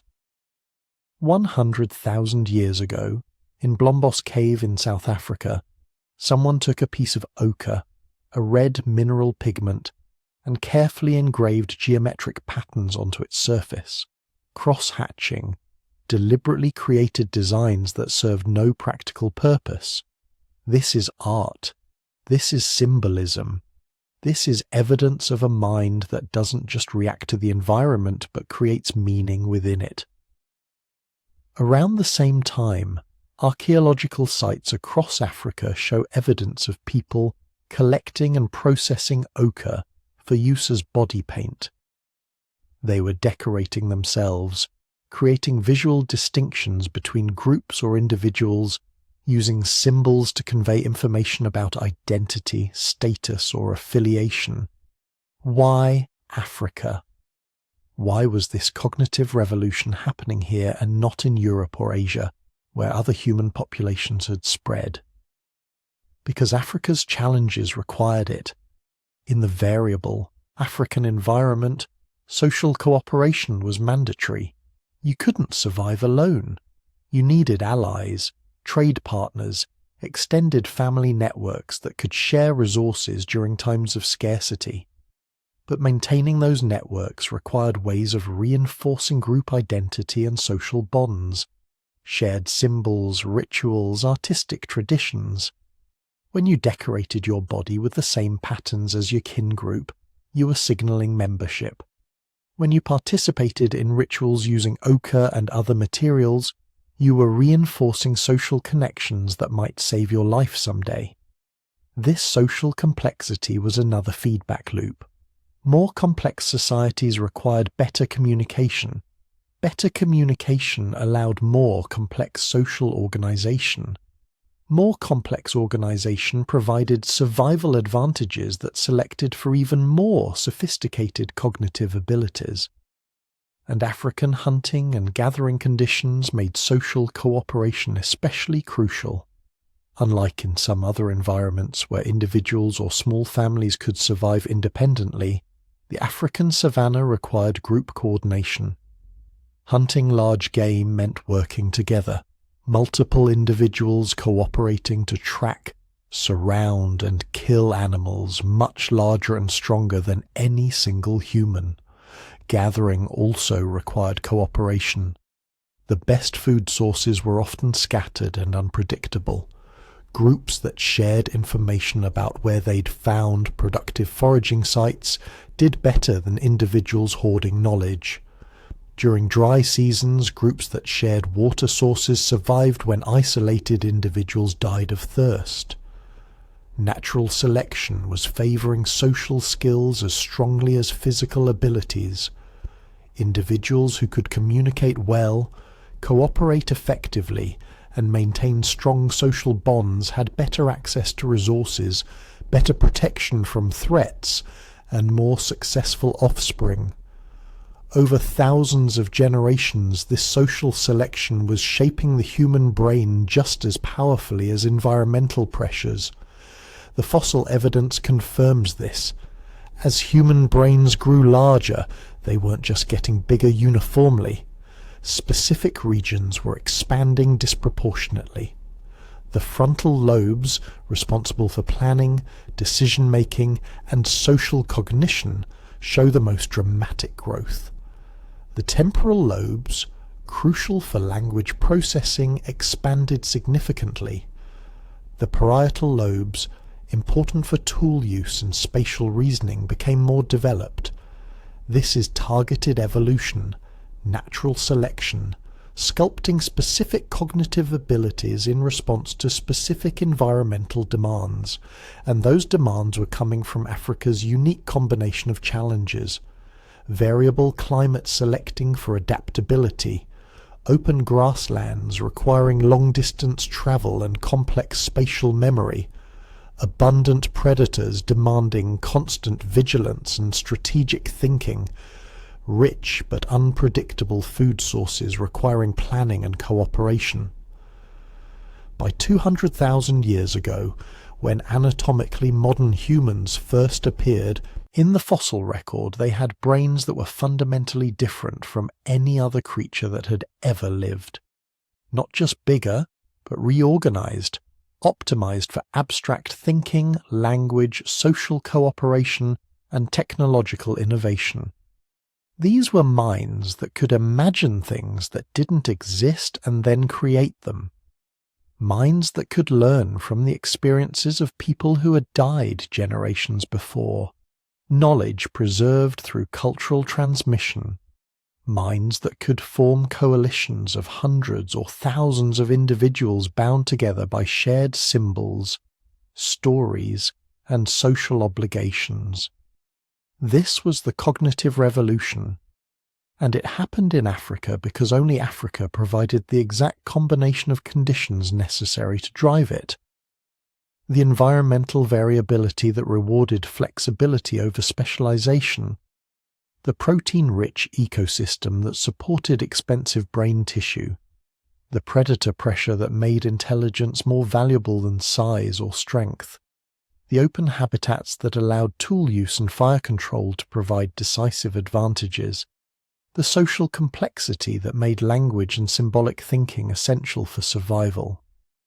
Every aspect of human cognition that makes us unique, every capability that separates us from our closest primate relatives, was forged in the African crucible over millions of years of natural selection. We didn't just evolve in Africa. Africa's specific conditions created us, shaped our minds, built the cognitive toolkit that would eventually allow our descendants to spread across the entire planet and reshape it according to their will. But the revolution wasn't finished yet. One more piece of the puzzle was about to fall into place, and when it did, it would finally explain why humans evolved only in Africa, and why that African origin would prove to be humanity's greatest advantage. For decades, scientists have been building this story piece by piece. Fossils from Ethiopia, stone tools from Tanzania, genetic samples from populations around the world, each discovery adding another fragment to the puzzle of why humans evolved only in Africa. But here's the thing about scientific puzzles. Sometimes you get 95% of the picture assembled and you think you understand everything. Then someone finds that last 5% and suddenly the whole image shifts into crystal clarity. That's what happened between 2023 and 2024. In January 2023, a team of genomic researchers published something extraordinary in the journal Science. They had analysed DNA from over 290,000 individuals representing every major population group on Earth. Not just looking at current genetic diversity, but using sophisticated computational models to reconstruct the population history of our species going back 2 million years. What they found stopped the scientific community in its tracks. The data showed not one, but multiple severe population bottlenecks in human evolutionary history. But here's what made everyone sit up and pay attention. All of them occurred exclusively in Africa. Every single population crash, every near-extinction event, every genetic bottleneck that shaped our species happened on one continent. And the timing was perfect to explain the unique evolutionary pressures that created modern humans. The most severe bottleneck, the one we've already discussed, occurred around 930,000 years ago and lasted 117,000 years. But the new data revealed something even more fascinating. There were smaller bottlenecks before and after this event. Around 1.2 million years ago, another population crash. Around 600,000 years ago, another squeeze. Each one exclusively African, each one corresponding to climate records showing extreme megadroughts that turned vast regions of the continent into uninhabitable wasteland. Now, population bottlenecks aren't unusual in evolution. Lots of species go through them. But what made these discoveries revolutionary was the comparison data. The same genomic techniques applied to populations of other primates, other large mammals, even other human species like Neanderthals and Denisovans showed completely different patterns. Non-African species showed bottlenecks too, but they were random, scattered, caused by local disasters or isolated climate events. The African pattern was different. It was systematic, repeated, and directly correlated with continent-wide climate cycles that didn't occur anywhere else on Earth. This wasn't just bad luck. This was something unique about Africa itself. Then in August 2023, paleontologists working in the Olorgesailie Basin in Kenya announced a discovery that filled in one of the most frustrating gaps in the fossil record. They had found a nearly complete cranium dated to 760,000 years ago, right in the middle of the recovery period after the Great Bottleneck. The skull was remarkable. It showed features intermediate between the earlier Homo erectus populations and later Homo sapiens. Slightly larger brain case than erectus, but not quite modern. More gracile bone structure, but still robust compared to us. And most tellingly, evidence of rapid evolutionary change. When they compared this skull to others, from the same region dating to 900,000 years ago and 600,000 years ago, they could see evolution happening in fast forward, brain size increasing by 15% over 300,000 years, facial structure becoming more refined, teeth getting smaller, suggesting dietary changes and better food processing. This was direct fossil evidence of the evolutionary transformation triggered by the bottleneck. Proof that those 117,000 years of near extinction hadn't just been about survival. They had been about fundamental biological change. But the real bombshell came from what they found alongside the skull. Stone tools unlike anything seen before at that time period. Not just basic choppers and scrapers, but carefully crafted points designed for specific purposes. Blades with serrated edges for cutting plant fibers. Scrapers with precisely shaped working edges for processing hides. And most remarkably, evidence of hafting, the attachment of stone points to wooden handles using plant resins. This technology wasn't supposed to exist 760,000 years ago. According to previous timelines, hafted tools didn't appear until maybe 300,000 years ago. But here was undeniable proof that our ancestors, emerging from the bottleneck, were innovating far earlier than anyone had imagined. They weren't just surviving, They were inventing. Then the climate scientists weighed in with their own revelations. Using new computational models that could simulate ancient weather patterns with unprecedented accuracy, researchers reconstructed the climate of Africa over the past 2 million years and compared it to conditions on every other continent during the same period. The results were unambiguous. Africa experienced climate variability that was literally off the charts compared to anywhere else. Europe had ice ages, sure. Asia had monsoon cycles. The Americas had their own regional climate patterns. But none of them came close to the extreme, rapid, unpredictable climate swings that characterized Africa during the critical period of human evolution. The models showed megadroughts in Africa that lasted thousands of years, reducing rainfall by 80% or more across regions the size of Western Europe. Then sudden reversals, with monsoon systems shifting and turning deserts back into grasslands in just a few decades. This kind of climate whiplash created exactly the conditions for rapid evolutionary change.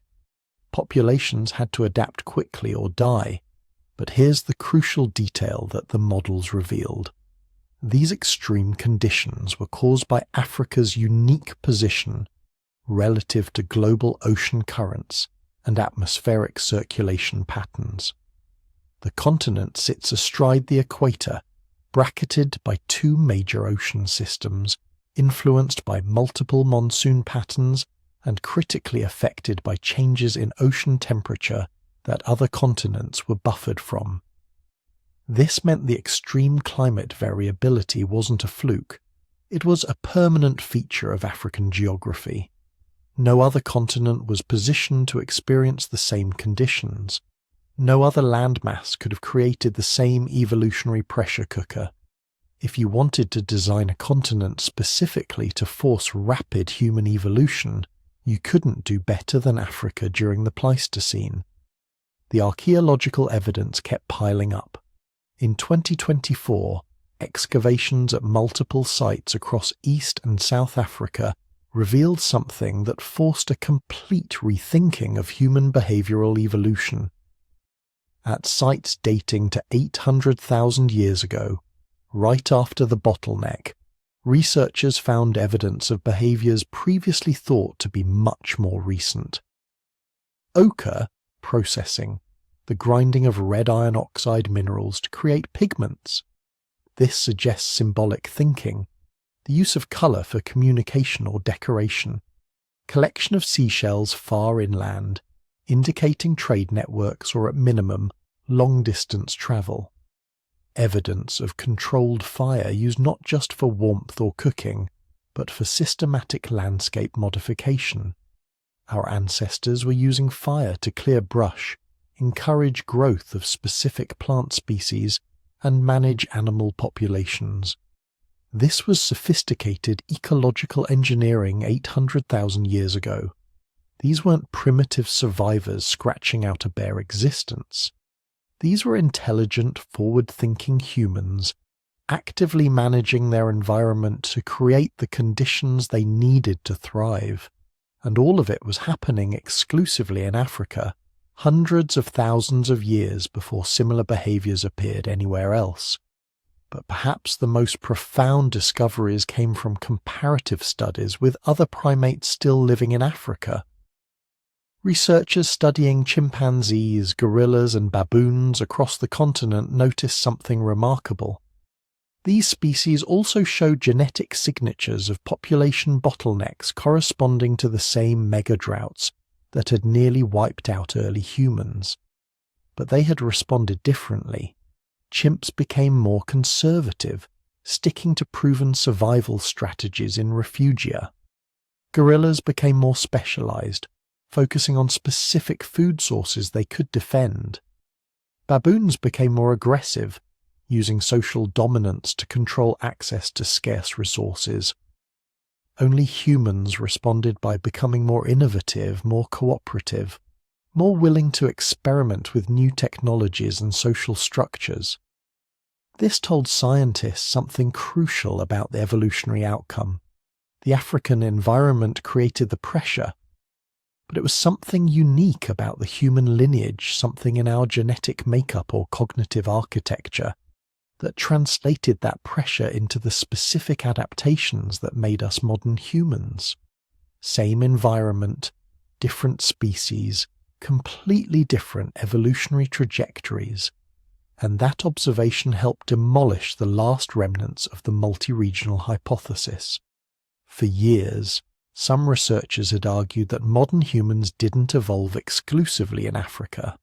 Instead, they proposed that Homo erectus populations spread across Africa, Europe and Asia around 2 million years ago, and then evolved into modern humans simultaneously in multiple locations, exchanging genes occasionally but developing modern characteristics independently.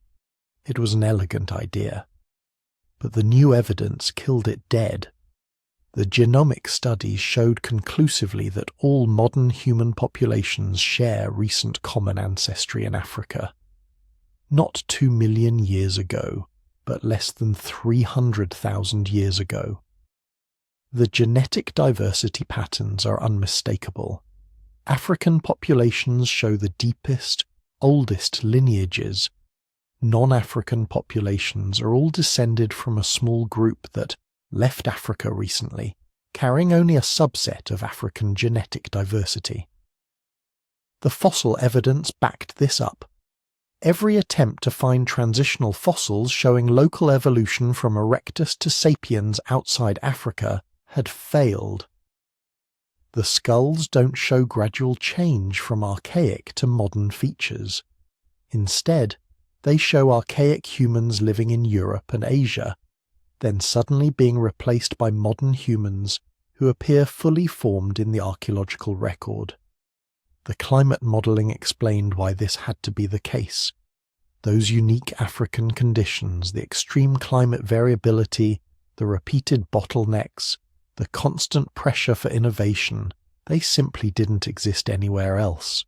Europe and Asia had their own challenges, absolutely, but they were different kinds of challenges that selected for different adaptations.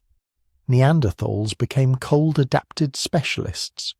Denisovans became high-altitude and maritime specialists. Modern humans, forged in the African Crucible, became generalist survivors capable of adapting to anything, and that difference was everything. The 2024 studies also revealed something unexpected about those ancient mega-droughts. They weren't just disasters, they were innovation engines. By analysing archaeological sites before, during and after major drought periods, researchers could track technological change in real time. And what they found was remarkable. Stone tool complexity increased dramatically during drought periods, not after. During, when conditions were at their worst, when survival seemed most uncertain, that's when humans innovated most rapidly. New tool types appeared, new food processing techniques emerged, new hunting strategies developed. It was as if the pressure of near extinction stripped away conservative traditions and forced experimentation. Then, when conditions improved, these innovations persisted and spread. The technologies developed during crisis periods became the baseline for the next generation. Each drought ratcheted up the sophistication of human culture another notch. Over hundreds of thousands of years, this cycle of crisis and innovation transformed simple Stone Age survivors into beings capable of abstract thought, symbolic communication, and technological mastery. But here's what really brings it all together. All of these recent discoveries, the genomics, the fossils, the climate models, the archaeology, they don't just confirm that humans evolved in Africa. They explain why humans could only have evolved in Africa. Why no other continent could have produced our species. You needed the climate extremes to create the selection pressure. You needed the geographic diversity to provide refugia during crisis periods. You needed the ecological richness to reward innovation when conditions improved.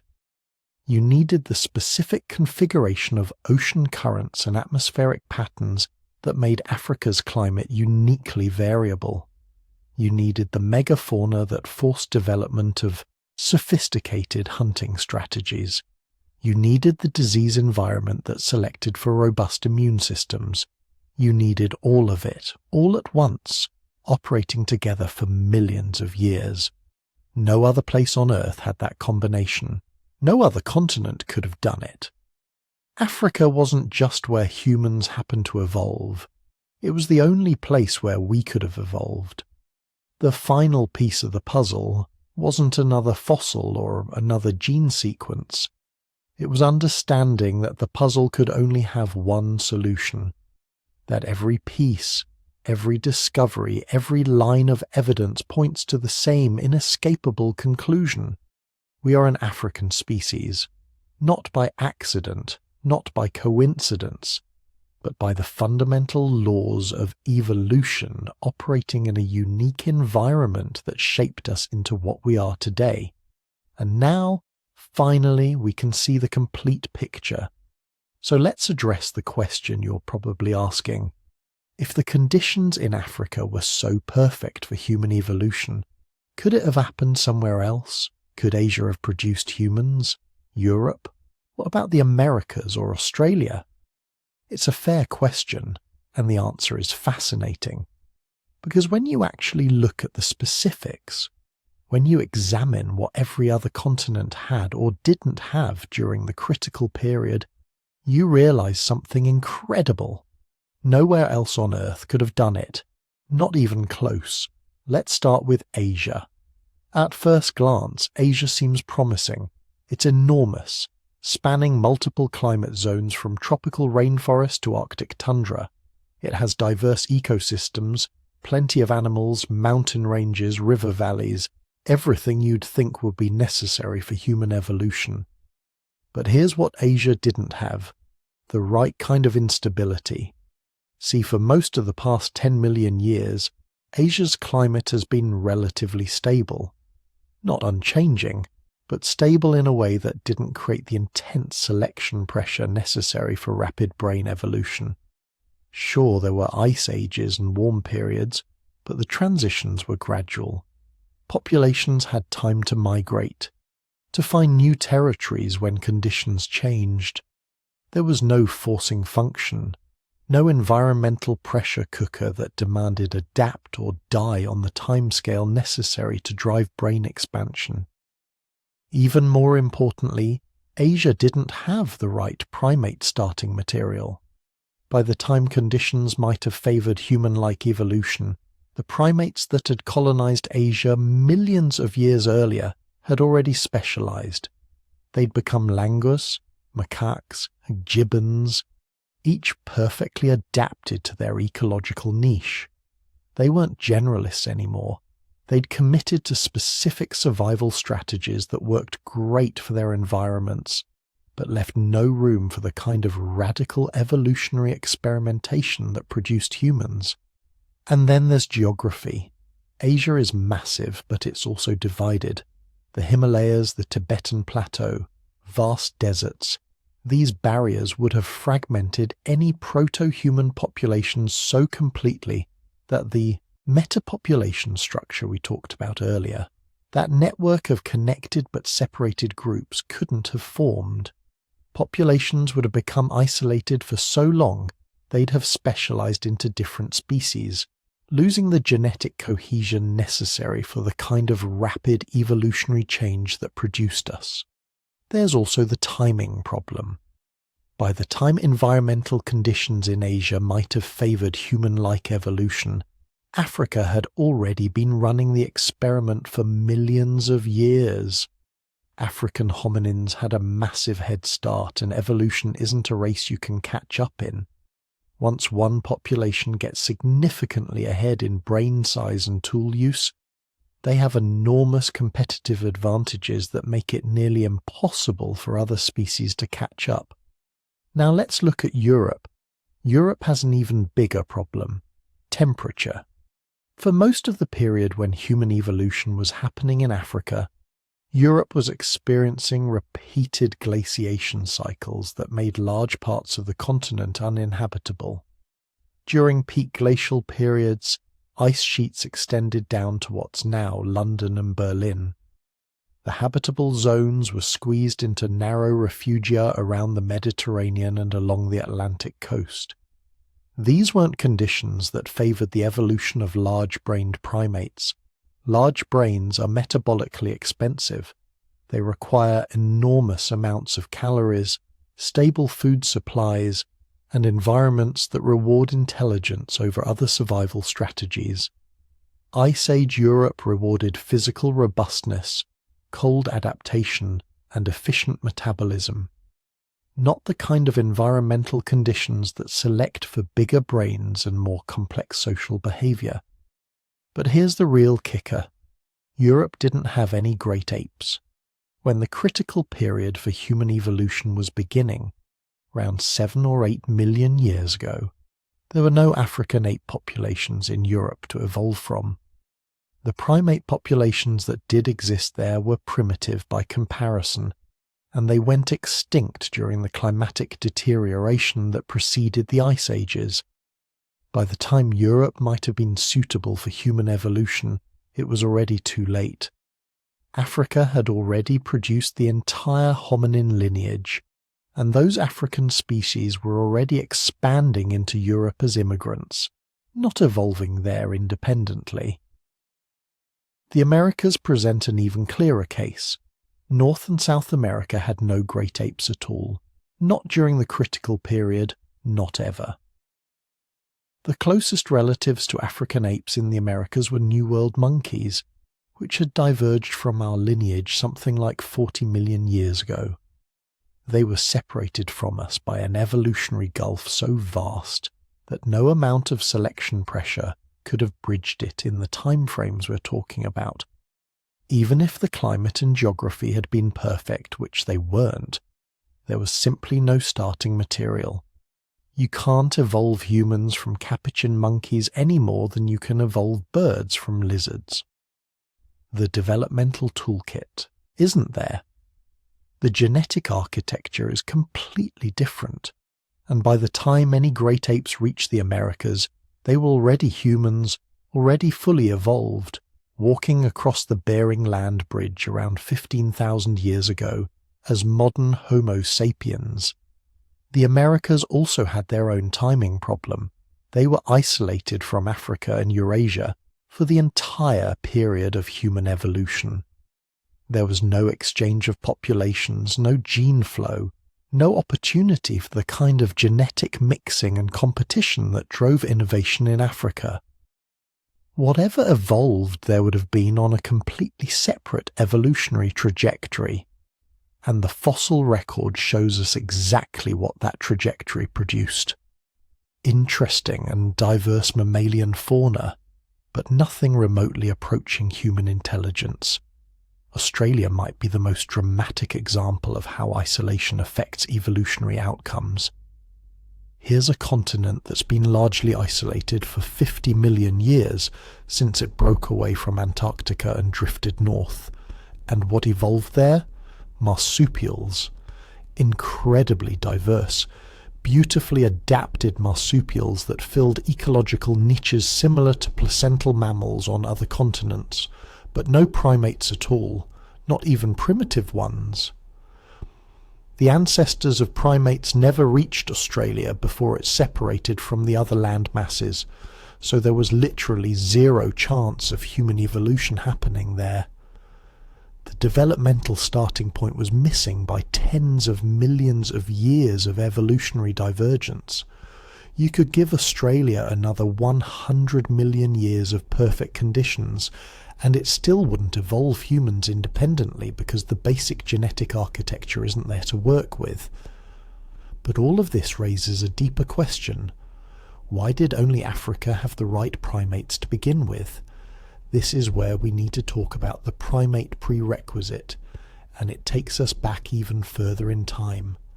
Around 23 to 5 million years ago, during the Miocene epoch, Africa experienced something unique. A combination of climate conditions, forest coverage, and geographic positioning that allowed primates to diversify in ways they couldn't anywhere else.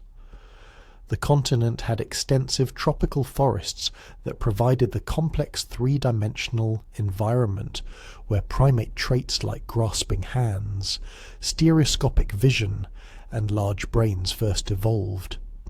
But it also had enough climatic variability to create selection pressure for adaptability rather than over-specialization. This created what evolutionary biologists call an adaptive radiation. Primates exploded into dozens of different forms, experimenting with different body sizes, different diets, different social structures. Some became specialized leaf eaters, others focused on fruits. Still others developed omnivorous diets that required them to remember the locations of scattered food resources and coordinate with group members to exploit them efficiently. It was from this diverse community of Miocene African primates that great apes emerged. Not in Asia, not in Europe, not anywhere else, in Africa. And crucially, these early great apes retained a kind of evolutionary flexibility, a lack of over-specialization that would prove essential millions of years later when conditions began favoring even larger brains and more complex behavior. By the time the climate began shifting toward the conditions that would drive human evolution, Africa had populations of great apes that were already generalists, already comfortable on the ground as well as in trees, already living in complex social groups, already using their hands for manipulation and their brains for problem solving. They were pre-adapted, not for human evolution specifically, but for the kind of rapid evolutionary change that environmental pressure would soon demand. No other continent had this. Asia had primates, but they'd already specialized. Europe had lost its great apes. The Americas and Australia never had them at all. Only Africa had the right starting material at the right time. But even having the right primates wasn't enough. You also needed the right timing. And this is where things get really specific. The climate shifts that drove human evolution, the ones we talked about earlier, the fragmentation of forests, the expansion of grasslands, the increasing variability and unpredictability, these happened in Africa during a very specific window of time, between about 8 million and 2 million years ago. This timing mattered because it came after African apes had diversified, but before they'd become over-specialized. It came at a point when their brains were already larger than most mammals, giving them the cognitive foundation to evolve even further. It came when their social structures were already complex enough to support cultural learning and knowledge transmission across generations. In Asia, similar climate shifts happened at the wrong times, either too early, before primates had evolved to the great ape level, or too late, after populations had already specialized. In Europe, the shifts were too extreme, the ice ages too severe to support the kind of continuous evolutionary pressure that built bigger brains gradually over millions of years. This brings us to what I call the confluence factor. Human evolution didn't just require the right primates, or the right climate, or the right geography. It required all of these things simultaneously in the same place. It required a perfect storm of conditions that aligned in one location during one specific window of time. Think about what had to happen. You needed a continent with diverse great ape populations that hadn't over-specialized. Check, only Africa had that. You needed climate change that was intense enough to create strong selection pressure, but not so extreme that it caused extinction. Check. Africa's position spanning the equator gave it that perfect balance.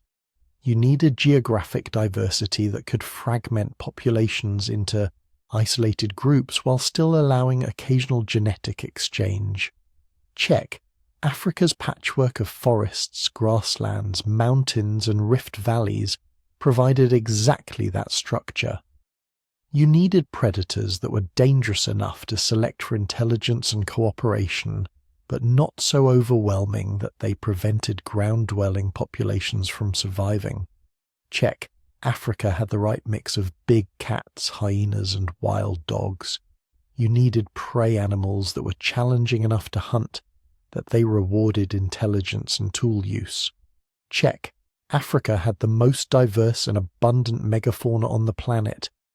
You needed all of this to continue for millions of years, long enough for multiple rounds of selection, speciation, and innovation to occur. And crucially, you needed the populations that emerged from this process to remain in contact with the source populations in Africa, allowing them to receive fresh genetic input and preventing them from becoming evolutionary dead ends. Only Africa had all of this. Only Africa could have done it. Every other continent was missing at least one critical piece of the puzzle, usually more. Asia had the wrong primates and too much stability. Europe was too cold and arrived too late. The Americas and Australia were isolated and had no great apes at all. This isn't African exceptionalism or geographic determinism. It's just the facts of biology, climate, and geography. Human evolution required a very specific set of conditions that happened to align in one place during one period of time. We didn't evolve in Africa because Africans were special. Africans are special because we evolved in Africa. Because that's where the prerequisites aligned. Because that's where the experiment could run to completion. And here's the final piece that makes this undeniable. It only happened once.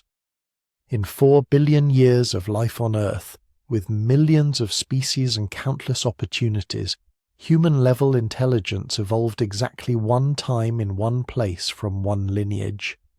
Not convergently in multiple locations, not in multiple groups independently discovering the same solution. Once, in Africa, from African apes. During that specific window of climatic and geographic conditions. That's not coincidence. That's evidence that what happened in Africa was extraordinarily unlikely, the result of conditions that were probably unique in Earth's history. We exist because everything aligned perfectly in one place at one time, and that place was Africa. So here we are. After everything we've explored, all the climate disasters and evolutionary pressure, all the extinct species and bottleneck events, all the predators and prey and desperate survival, we come back to the same incredible truth. Africa made us human. Not just technically, not just as a place where our species happen to evolve, but fundamentally. Every single thing that makes us human, our intelligence, our adaptability, our capacity for cooperation, our ability to create art and technology and language, all of it was forged in Africa's unique crucible. Think about what had to converge for this to happen. The climate instability that forced rapid adaptation or death. The geographic isolation that prevented our ancestors from simply migrating away when things got tough. The predator pressure that made us smarter instead of stronger. The ecological diversity that rewarded behavioral flexibility over physical specialization. The timing of it all, with each challenge arriving exactly when our ancestors were ready to respond to it. Change any one of these factors and humans probably never evolve. Move the story to Europe and our ancestors just migrate south during ice ages, never developing the adaptations that make us unique. Set it in Asia, and the geographic scale is too vast, population spread out too much to maintain the selection pressure needed for rapid evolution. Put it anywhere else on Earth, and the combination of pressures just isn't right. Only Africa had everything. Only Africa could have done this. And here's what that means. Every person listening to this, wherever you are right now, whatever you look like, whatever language you speak, you are African. Not metaphorically, not symbolically, literally. Your ancestors survived that 117,000-year bottleneck. They endured droughts that lasted centuries and volcanic winters that blocked out the sun. They learned to hunt in coordinated groups and share knowledge across generations. They developed the first tools, the first art, the first abstract thinking. They carried chromosome 2 fused in the middle, marking them as survivors of the greatest crisis in human history. And then, when the climate finally improved, they spread across the world, carrying Africa with them. Every step they took, from the Rift Valley to the Arabian Peninsula, from India to China, from Siberia across the Bering Land Bridge into the Americas, they were bringing African adaptations to new environments. African intelligence solving new problems, African resilience facing new challenges. The relatively minor differences we see between human populations today, skin colour, facial features, body proportions, these evolved in just the last 60,000 years. They're superficial adaptations to local conditions, minor variations on African themes. But the things that really matter, the cognitive abilities that let us dominate this planet, the social intelligence that lets us build civilizations, the creativity that produces art and science and philosophy, that's all African. That's all ancient. That's all shared by every human being who has ever lived. This isn't just interesting history. This is knowledge that should fundamentally reshape how we think about human diversity and human unity. When you look at another person, any person, regardless of how different they might seem, you're looking at another African, another descendant of those 1,280 survivors, another carrier of genes that were tested and refined by the harshest conditions imaginable. We are literally all family, not distant cousins but close relatives separated by just a few hundred generations. The genetic differences between any two humans are vanishingly small compared to the similarities. We share almost everything that matters, and we're still learning. Right now, right this moment, researchers across Africa are uncovering new evidence about our origins. New fossil sites in Morocco, Chad, Kenya, South Africa, each one revealing another piece of the puzzle. Genetic studies finding new evidence of ancient bottlenecks and population movements. Archaeological discoveries showing how our ancestors developed technology and culture. Africa hasn't finished teaching us about ourselves. Every year brings new revelations, new understanding of how this extraordinary continent shaped everything we are. Africa was our birthplace, but it was also our proving ground. The place where random apes became thinking beings, where survival required not just strength but intelligence, not just instinct but innovation, where the challenges were so intense that only the most adaptable, most cooperative, most creative individuals could pass on their genes. We're the result of that proving ground. Every one of us. We carry Africa in our DNA, in our minds, in the very structure of our chromosomes. And that's not where our story ends. That's where it begins. Because everything humans have accomplished since leaving Africa, every civilization we've built, every technology we've invented, every work of art we've created, it's all been possible because of what Africa made us. We are all Africans. We are all survivors. We are all carrying the legacy of the greatest evolutionary story ever told. If this video gave you a new perspective on human origins and our shared heritage, hit that like button. Drop a comment telling me where you're listening from, and let's see how far across the world our African family has spread. And subscribe because there's so much more to explore about how we became who we are. Remember, every human alive today carries Africa within their DNA. We're not just from Africa. We are Africa, scattered across the world but forever connected by the journey that made us human. Now get some rest. You've earned it.